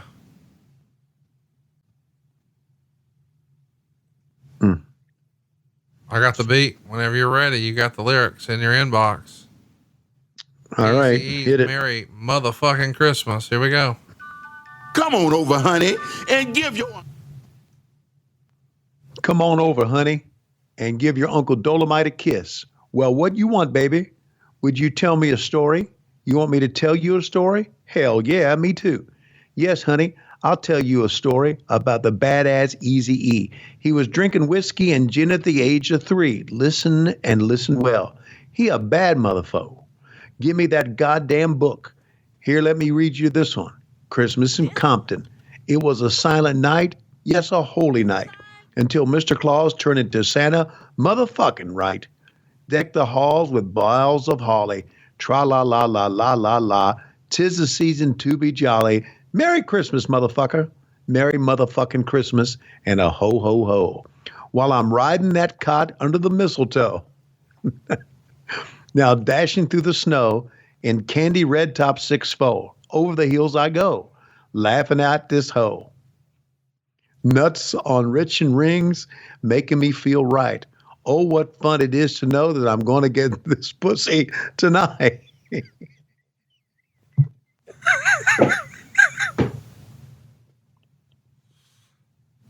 Oh, that one snuck up on me. So ring them bells, ring them bells. She's taking it all the way. Oh, what fun it is to watch her suck my dick this way. There's some great lyrics here. Hey, ring them bells, ring them bells. She's taking it all the way. Oh, what fun it is to nut while she's sucking my dick. Oh, yay. 'Tis the season to get busy. Compton crime lick. And I'm smoking on this stick. Ho, ho, come sit on my face. I mean, lap and tell me what you want for Christmas, ho-ho. I want a sleigh ride, a CD player, a 50 rum. She said, slide down the chimney in a pool of cum. A VCR on the set with one of those porno flicks. Give to that Rudolph the red-nosed reindeer, to that rum like everlasting gobstopper. Give me a hump, for his cock will be a party popper. I dig a hoe, crack a dough, by the North Pole. I'm having fucking in the snow. Made him drop to his knees. Yeah, you know what's up. I said, here comes some candy canes, eat 'em up. Bon appetit with a Bon appetit. Bon appetit? Okay. Bon appetit with a condom in a tree. All I want for Christmas is my 2 front teeth. My 2 front teeth, my 2 front teeth. All I want for Christmas is my 2 front teeth. Y'all, where's y'all rhyme? Tell me, buckwheat. Buckwheat is a wascal. That's no Christmas. And all the toys, boys and girls, fuck your wishes. I got happy overjoy in this motherfucker. No Indu under my tree, so Santa be a sucker. When I was young, I was only kid who had enough guts to be good old hearing on the East.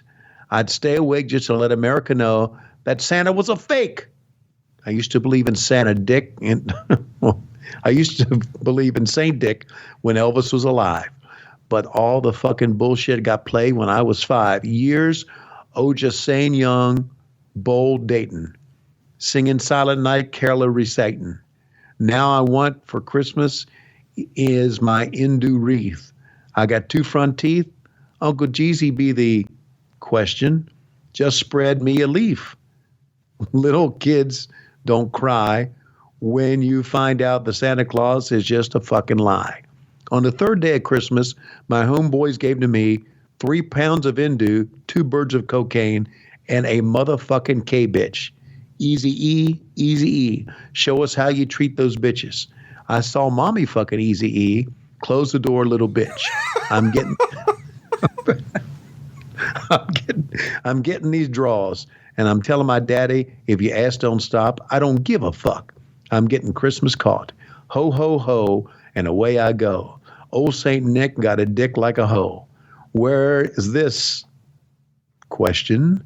Shut the fuck up, bitches, and go back to sleep. Yo, black, you want for Christmas? Yo, black, I want a job.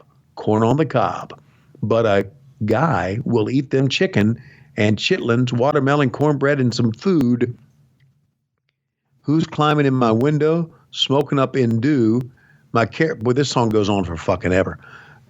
My Karen and high make it right no. A high no. Yo, black, what you want for Christmas? Yo, black, I want some cash so I can buy some Indu, some chronic, and some hash. A rump pop pump pump, a rump pop pump pump. Merry motherfucking Christmas. Merry motherfucking Christmas. Merry motherfucking Christmas. And have a fucked up new year. And have a fucked up new year. And have a fucked up new year. And have a fucked up new year, you bitch.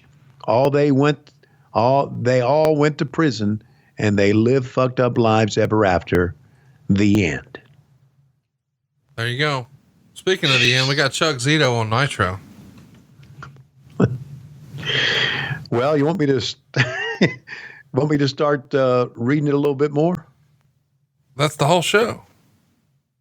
I mean, that's the whole song. What, Chuck Zito on Nitro? No. What'd you think? Easy E Christmas. I thought it was pretty good. I thought it was. There's a couple lines in there you liked. Yeah. Yeah, there was some funny shit in there. I know which one. I know which one was your favorite. Yeah. That's pretty apparent.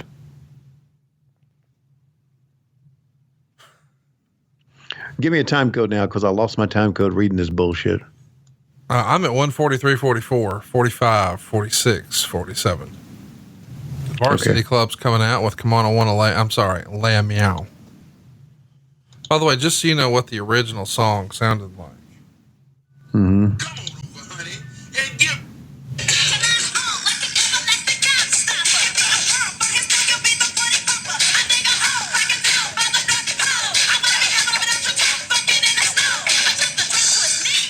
I think you did a better job. Yeah, that was kind of catchy.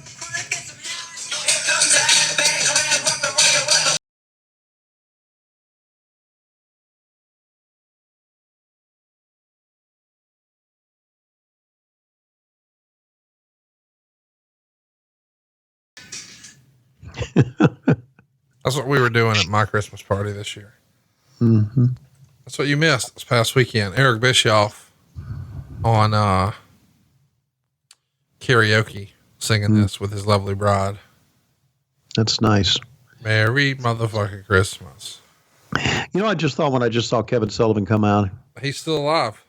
Yeah, he was there in almost every incarnation of WCW, wasn't he? Yep. Just like you. I guess so.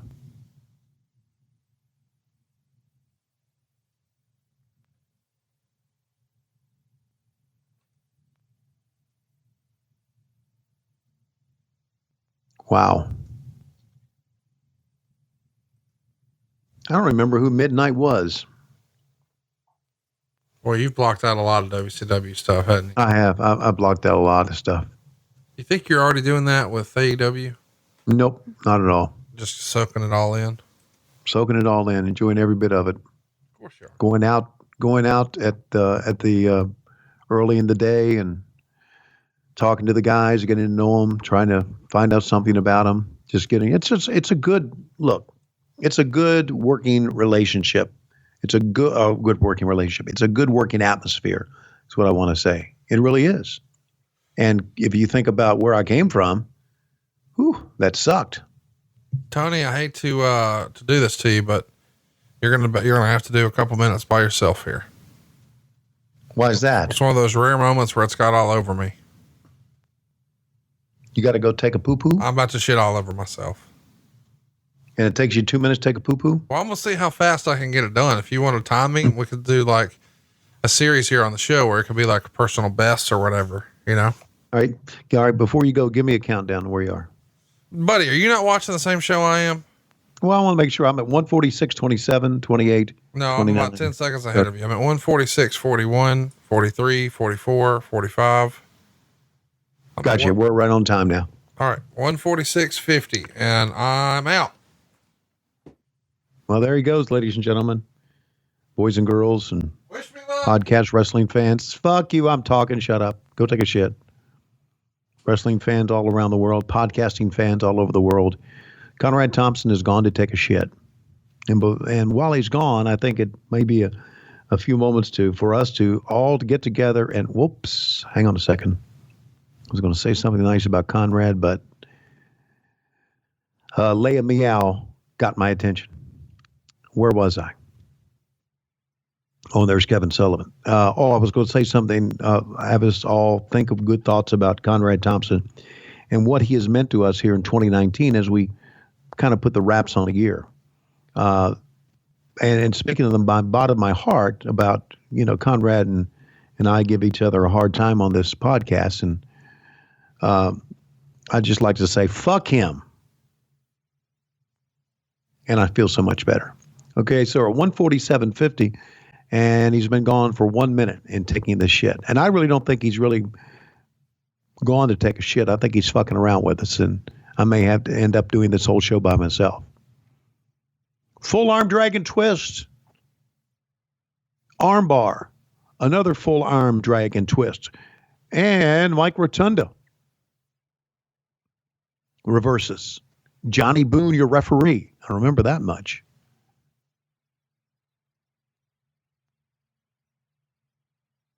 Back to a corner. Ooh, right hand from Rotunda as they have resurrected the Varsity Club once again, and now Rick Steiner. Love those bite me singlets. Wow, as tough as they come, buddy. Well, at least we're having some action in the ring. We haven't had much tonight in this show. And we're 2 minutes into Conrad taking a shit. Not that I'm timing him or anything.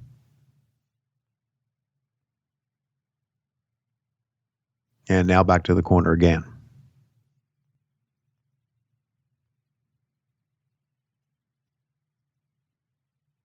Where Booker T was just so athletic back in the day. Really was, could do so many different things.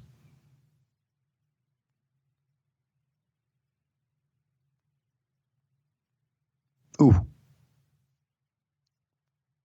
Every time Steiner hit one of those lariats or clotheslines, you will, those things were so fucking stiff.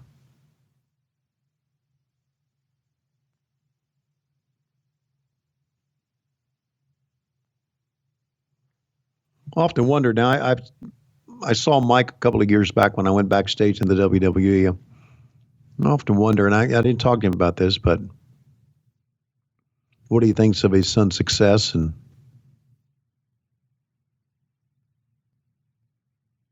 how he's handling that, and just how in the hell he's doing backstage working for them?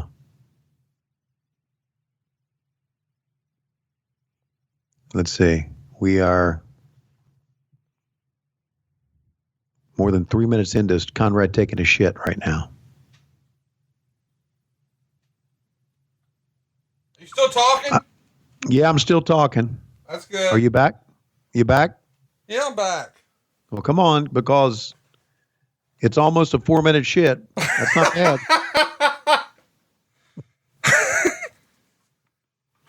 Well, in fairness, I'm on the east wing of the house. Right. I had to go down to the servants' quarters. Right. Take a shit. Yeah. Were any of your servants there to wipe your ass for you? Yeah. Toto was here. Yeah, good. Tough gig for Toto. Well, that's why he gets the big bucks. Well, welcome back. Thanks for having me, buddy. Yeah, I was just talking about Mike Rotunda and his son's success in the WWE and how Mike has worked backstage and has put in a lot of time. And Mike's a good guy, man. Yeah, I didn't like his wrestling. No, I thought he was a good wrestler. He didn't have that much charisma. I mean, IRS was the most charisma he ever had. Yeah, I liked IRS. IRS I could get behind. Right. The wrestling gimmick, that is. But no, not the real IRS. I have no problem with them. I think they're wonderful people, and yeah, I agree. I support everything that they do. I do too. I think they're wonderful people. And as always, we get to know them once a year. Some of us get to know them a little better than others. Yes, you're not kidding. But the fact is that Mike Rotunda was a very solid performer throughout his career, and now he's a producer, if you will, or an agent. And I keep thinking, here we got the Varsity Club in 2000, but it's in 1999. And then the Varsity Club, when did they first, wasn't like in the 80s they started with the Crockett's? Yeah. Yeah. They're bringing them back. Out of ideas. There you go. Out of ideas. You disagree? No, I think it's pretty apparent they were out of ideas. I got to tell you, buddy, that was a good shit. I'm glad to hear that, Conrad, and that's all I need to hear about it. Well, what I've always been curious about is you would say the phrase, like when you were talking about Jim Cornette specifically, took a big country shit. Big country shit. I got that from Dusty. That was a Dusty Rhodesism. But talk to me about what is a country shit? I really don't know. Kevin Sullivan used to say shit a log cabin. Dusty Rhodes would say big old country shit. And I guess it would just be as shit as big as a country. As big as a country? Big as a country. No, that can't be what it means. Well, I don't know, but it was a Dusty Rhodesism. Who am I to try to ask what's behind that? It just sounded funny when Dusty said it. Big old country shit. Kevin would say, I haven't shit in a week, and I know when I shit, I'm going to shit a log cabin. Why is that so funny? I don't know. And the lights went out.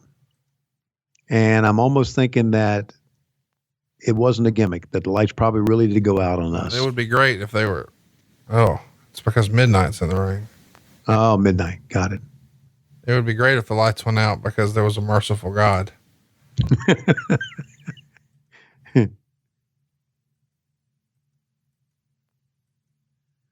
What's your favorite Christmas song, Tony? My favorite Christmas song? Yeah. Is Silver Bells. Fuck you. It is not. It is. Nobody's favorite song is Silver Bells.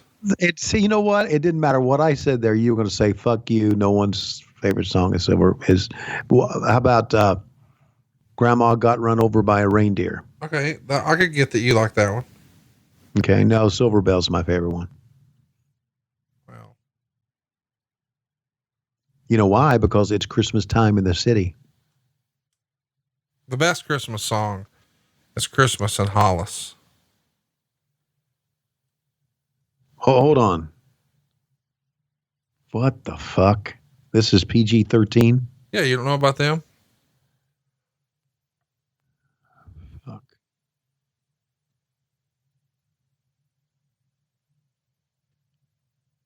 Oh my God. No, I didn't know anything about PG-13. I forgot about them. Well, but I know. she's digging to get a surge, brother.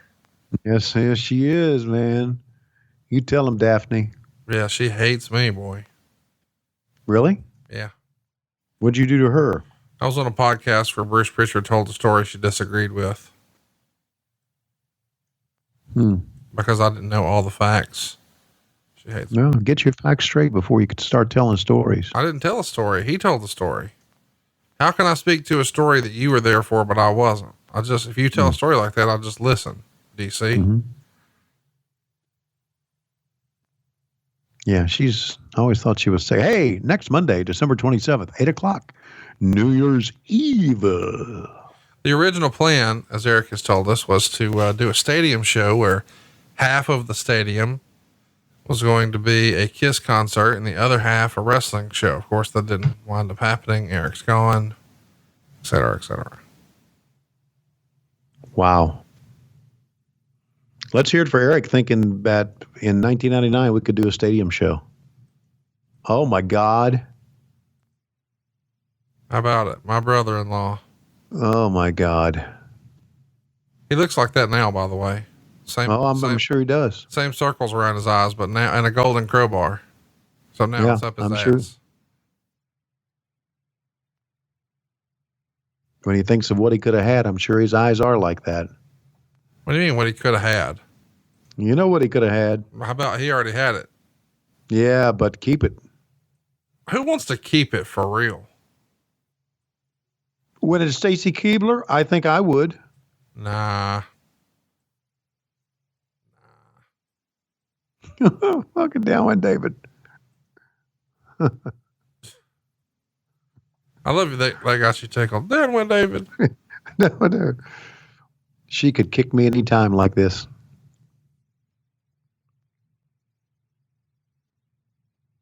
I just thought she was just like over the top sexy. Who? Sorry. Keibler? Daphne. Oh. Well, I mean, why can't she be now? Well, I'm saying right now, she can be right now, but during this era, I thought she was over the top sexy. It's so creepy the way you say that, just so you know. Really? Over the top sexy. I didn't say it like that. Oh, you did. I didn't say over the top sexy. You had this fucking lispy, wet voice. You said it. God, I got the goddamn heebie-jeebies and I ain't even a girl. A lispy, wet voice.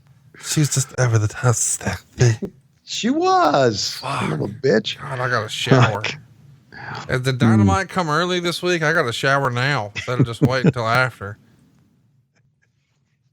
Man, you know what? I've had so much fun in wrestling, but you are, without question, my biggest regret.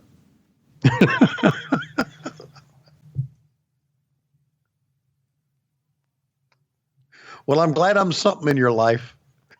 Yeah, I mean, clearly I'm nothing in yours. You didn't show up to my wedding, my Christmas party, nothing. You know, I got to tell you too, if I'm honest with you, of all my co-hosts I thought would blow me off, I would have sworn it would have been Bischoff and he would have been there for me. But nay, Bischoff was there for me. Mm-hmm. I guess you and Jay-Z have a lot in common. Y'all both low-key hate me. You won't admit it to me, but I know. JZ doesn't have basketball games to go to, I don't think. He don't got shit to do. He's just honest. I don't want to come. Whereas you, on the other hand, make up, oh, I've got women's lacrosse. I can't come. I've got intramural lawn darts. I'll be busy that day. Hey, don't knock intramural lawn darts until you've seen it. I'm going to be doing some pole vaulting with old IPA Schiavone. Can't make it. I like to do some pole vaulting. With IPA Schiavone? You're weird. No. Isn't he married? I was thinking of Daphne Unger. I don't think you're allowed to talk about that like her. She will fucking DM you, and it will not be pleasant.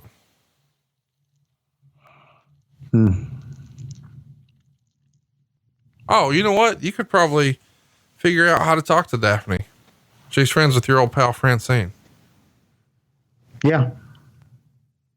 I don't know that Francine's still in speaking terms with you after what you... do you want to tell this story? Yeah. First of all, I'm going to tell this story by saying, first of all, you're full of shit. And number two is, fuck you. I've always been very, very kind to Francine because I love her. And I was very concerned about her illness, and I'm glad she's on the mend. So fuck you. Anyway, let's go back and take a look at what's going on backstage, because these fucking vampires are bleeding, and you can't have vampires bleeding in the back, can you? I don't know. Were they supposed to bleed out front? Ladies and gentlemen, I don't know what I'm doing in the ring on this shitty show, but please welcome with me, Buff Bagwell. Oh my God. I really wish this wasn't the case. Can you believe, of all this shit that we are doing here on this show, we bring out this jack off? Buff, I want your stuff. My God.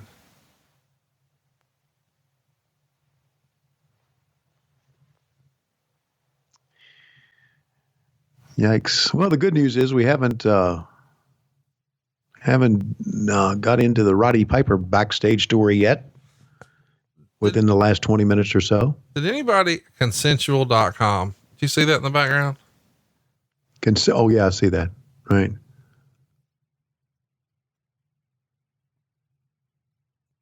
Well, she's bouncing up and down for Buff. By the way, we should mention that, lowestrules.com has some tremendous shirts if you haven't checked it out in a while. When was the last time you cruised over to lowestrules.com? I do on a weekly basis. Well, there's 2 new shirts. I guess there's 3 new shirts we should mention. One is inspired after Starcade 84. It says Schiavone 84, same style font. We've also got, instead of the 6-man title, which has obviously been a big deal here on the show, it is the Sex Man title, and you have got to see this. Mm-hmm. And something that I think I heard Ryan's, our guy who helps us with the shirt designs, he made a Batwinging shirt, and then someone online made another one, and I said, oh, dude, we got to have that one. He said, you need a second Batwinging shirt? And I said, yeah, this is a better shirt. And he cryptically wrote about how being a designer was hard. You get your feelings hurt. And I was like, oh, fuck. So I don't know how much longer Ryan will be able to put up with my shit, but Batwinging in the old original Batman style from the TV show, it looks just like the Batman logo, and it's got Tony in the Batman head sort of look. It's great stuff. Batwinging. I mean, that's your jam, is it not? Oh yeah. You're going to see me wearing one of those shirts around pretty soon. I imagined. Yeah. Good stuff. So you really give Ryan a lot of shit, huh? Well, I just thought it was better than the other Batwinging shirt, so I suggested it, and he was kind of low-key mad about it, I guess. Yeah. There you go. It's part of your charm, though, putting up with your shit. What shit do you have to put up with me for? Well, the last 2 hours, none. All right, none at all. What about the last 36 months? None. I don't remember a bad thing that's happened between you and I. I don't either. I mean, you quit once a week, but that's it. I don't show up at your wedding. Sure. I don't show up to your no holds barred Christmas. True. Are they going to kiss? Hope Well, they so. kind of got nose to nose there.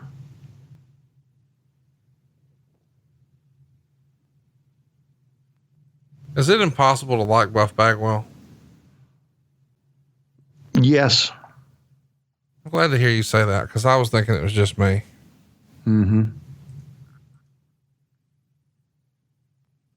Did you ever like him? Oh, here we go. Here we go. They're into the Kimberly Buff angle. I get it. Even they had a fight backstage to try to work the boys on this, you know.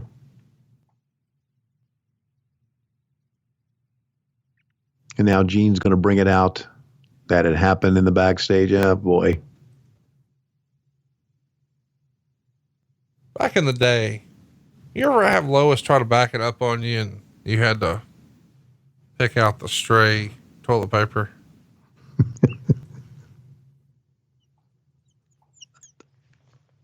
What the fuck? What the fuck? That was your reaction when you saw the TP? No, it's my reaction to that last line of yours. You fucking Nimrod. Why did you ask that question? You know, it's just, you know, it's a part of life, is it not? I don't know if it is or it never was part of my life. You never saw any TP on your wife in the 40 years you were married. No. Boy, you weren't doing much inspecting. Is that what you always do? Inspect? Well, yeah. Okay. You don't. I hope everybody's enjoying this edition of WCW Monday Nitro, December 20th, 1999. Are we talking Because about it is going on for fucking ever. Yeah. Let's say it again. Russo Nitro sucked. By the way, you're going to piss off a lot of people when you keep saying that like that. What? I mean, it's the third time you've said Russo Nitro sucks. No, you've been saying it. That hasn't come out of my mouth yet. You've said it. I didn't say it. I said it's not a good show, and you said Russo Nitro sucks. That's what you said. I've never said that. You just said it. No, you said it. No, I didn't say it. You said it. You texted it to me and said, say this. I didn't. No, I didn't text it to you. You lie. It probably. Did you just get country on me and say you a lie? Yes. You a lie. You a lie. And what showed up on your phone? Pizza Hut? Oh man. Wouldn't it be great if Pizza Hut sent you a nude and I had TP dangling? That little TP. Oh God. This is where we are, my friend. Can't hold him back. This is where we Not are. enough. See? Making everybody believe it's a shoot. So you never had any toilet paper incident ever? No one does. No. When was the last time you shit your pants? Are you really that bored of this show when you got to Yeah. ask me questions like that? Yeah. I mean, I feel like, no, I was trying to tell you that's what Sid just came up and asked Piper's kid. When was the last time you shit your pants? Good. Good boy. So Shit your pants. when's the last time you shit Tony, answer the question. I can't remember. Did you ever Could've shit been your good. pants when you were doing commentary? No. But you have peed your pants before. No. Yes, you have. You've told us that you would wear black pants. You just let it go. I don't remember that. I did that? Yeah. You told us you did. No, I think you're thinking about JR did that, right? Oh, so JR, I don't remember doing it. All right, ladies and gentlemen, get it going. Tony Schiavone says JR pisses his pants. What do you think? This is a no way out episode. This is a no win.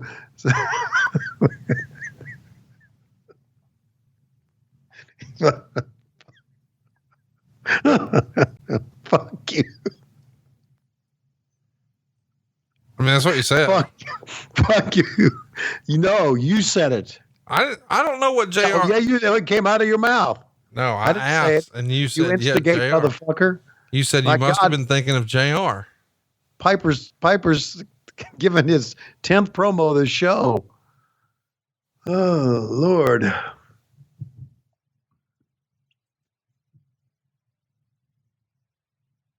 Was this Roddy Piper's swan song in wrestling? No. He did something after this? WWE, he'd be back there. What did he do back in WWE? Did he work? Was he perform in the ring? Yeah, he had a whole tag run with Ric Flair. They were the tag champs, and he interfered to Hulk Hogan, Mr. McMahon WrestleMania match. And good. Because I don't want this to be the end of his career here. No.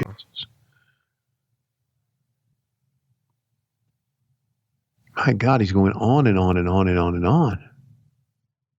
He's trying to unionize the locker room. They've been trying to do that forever.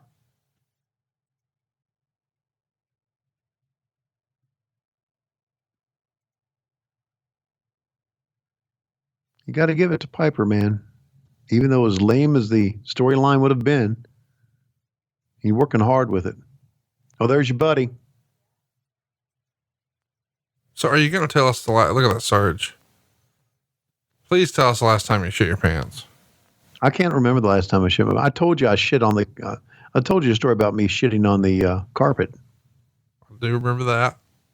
Yeah, but I'm talking about a load in the pants. Oh, load in the pants? No, I can't remember. Wow. A load in the pants. A load in the pants. Just raise you up on your chair about 5 inches. Load in the pants. All right. Is this, here we go. Main event time. Yeah. Brett doesn't know where he's at. He's concussed as fuck. Wow. Seriously. He got his head kicked off the night before. Right. Look at the way the dumb shit referee is holding the belt, like face down by his hip, plates towards him. No. I know. Shouldn't he be in the corner holding the belt, like showing it off a little bit? Exactly. Of course he should. But you think we gave a fuck? No, we didn't fuck. Look, you think it's concussion time for Brett. Look at Goldberg's head. Yeah, I know.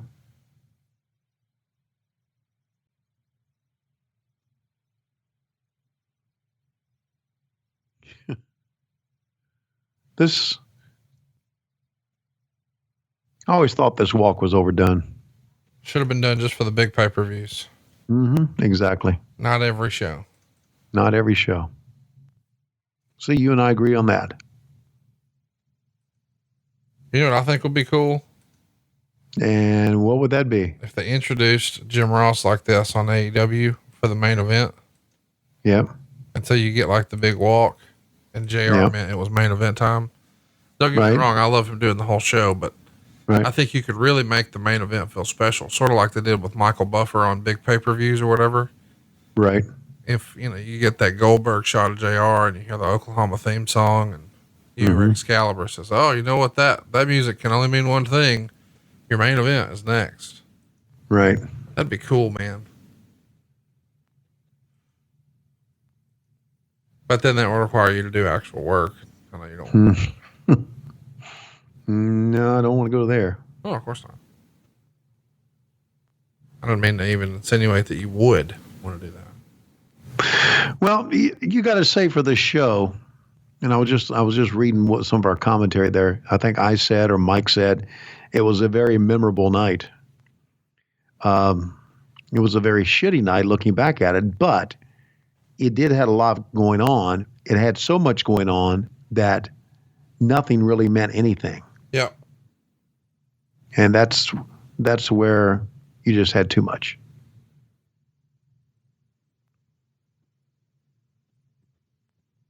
All right, here's going to show the belt. There you go. Dun, dun, dun, dun, dun.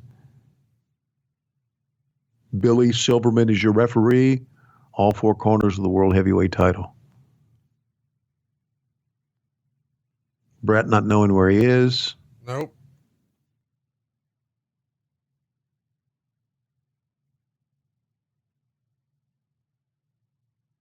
Interesting to see how he performs in this based on what we know now. See, I didn't know that. I didn't know he had been concussed the night before. Right. So I didn't realize what was going on here. Did anybody know? I mean, was it common knowledge in the back that he was a little wacky here? Sure didn't matter to Goldberg, did it? Nope. I'm going to lay it in again.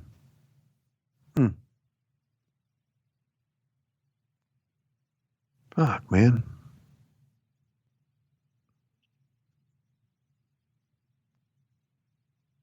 Well, let's hear it for Brett. Really, to go back in the ring with this guy a second time after what happened? Oh fuck, the night before. We didn't have he didn't have an option, did he? Yeah, you always have an option. If you go and you tell the boss to say, listen, man, I think I'm concussed and I think I'm really in bad shape and I don't think I can do this. Instead of saying, okay, now, I mean, I get it. You want to man up. You want to perform. You're a big star. But against this guy who's obviously, as you can see, how Goldberg got when the bell rang, he was different. He was a wild man. So yeah, you could have said, I can't do it. Listen, I need to see a doctor. I'm in bad shape here.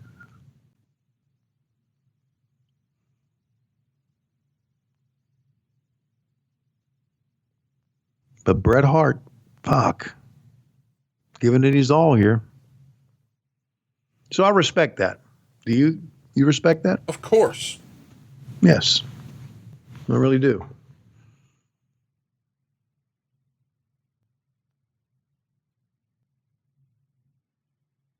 When did he have his stroke? Not too terribly long after this. Let me look that up. It wasn't too. He had a rough go, man. Yikes. When y'all brought him over, you just killed him. Well, I know. Why? I mean, When we gave him the title. Why did you do that though?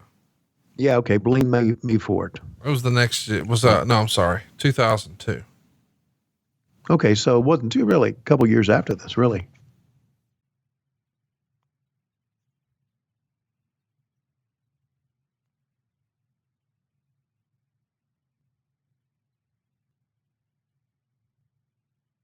Great performer, though.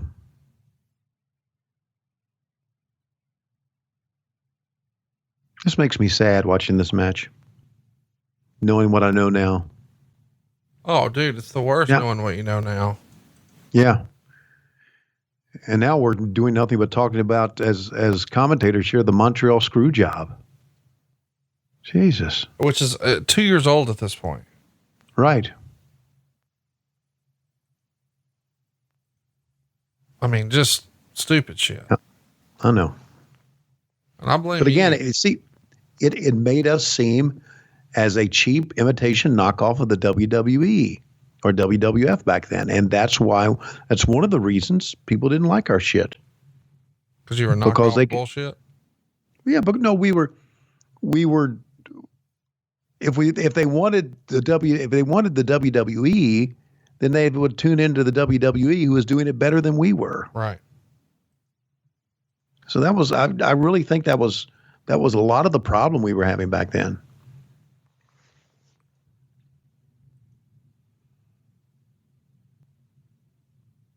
It's pretty crazy when you think about all the talent you had that you guys just couldn't get it together, man. No. Brett's struggling to put on a figure 4 here. Yes, he is. It's hard to, I'm with you. It's just, I feel bad for him.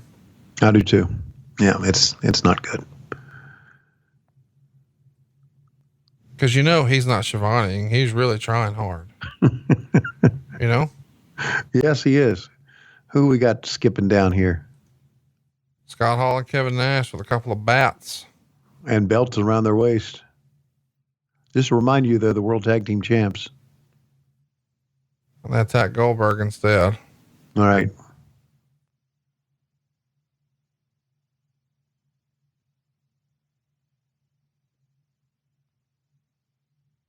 Ladies and gentlemen, the NWO is put back together in the least memorable NWO thing ever.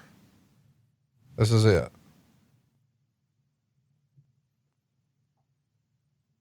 Bret Hart, Kevin Nash. And as much as Kevin Nash and Scott Hall are over, it's not the same. It's not the same without Hogan. So Roddy Piper accidentally winds up covering Goldberg. Maybe he's doing it on purpose, but it looks like the ref counted 3. Yeah, he did. And here comes Jeff Jarrett with a guitar and a Oh my God. duffel bag.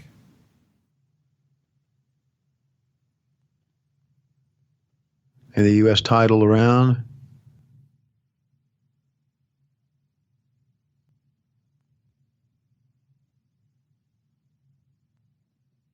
Down goes Piper. Silly guitar, balsa wood guitar shot. And I think, yeah, there we go. Old school spray paint. So if you're keeping up at home, the new version of the NWO has the tag titles around the Outsiders, has the U.S. title around Jeff Jarrett, and has the world title against Bret Hart. It's an interesting incarnation of the NWO, if nothing else. Interesting will be a way to put it.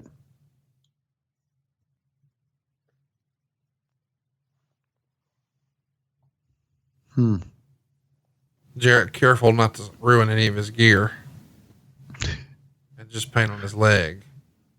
Got it. But Piper not so lucky. Belt and jeans fucked up.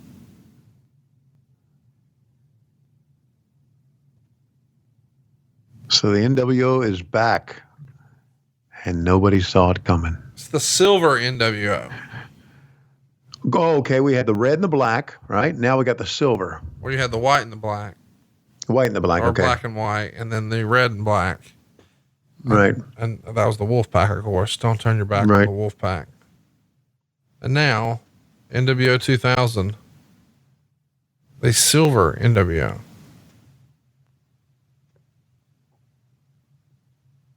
Getting ready to crown the final year of WCW. Feels like Brett is just like, yeah, okay, whatever. Give me the fuck out of here. Exactly. And who could blame him? I'm really disappointed that you didn't try to stand up for him. Me stand up for Bret Hart? Yeah. Oh, you mean on my commentary there?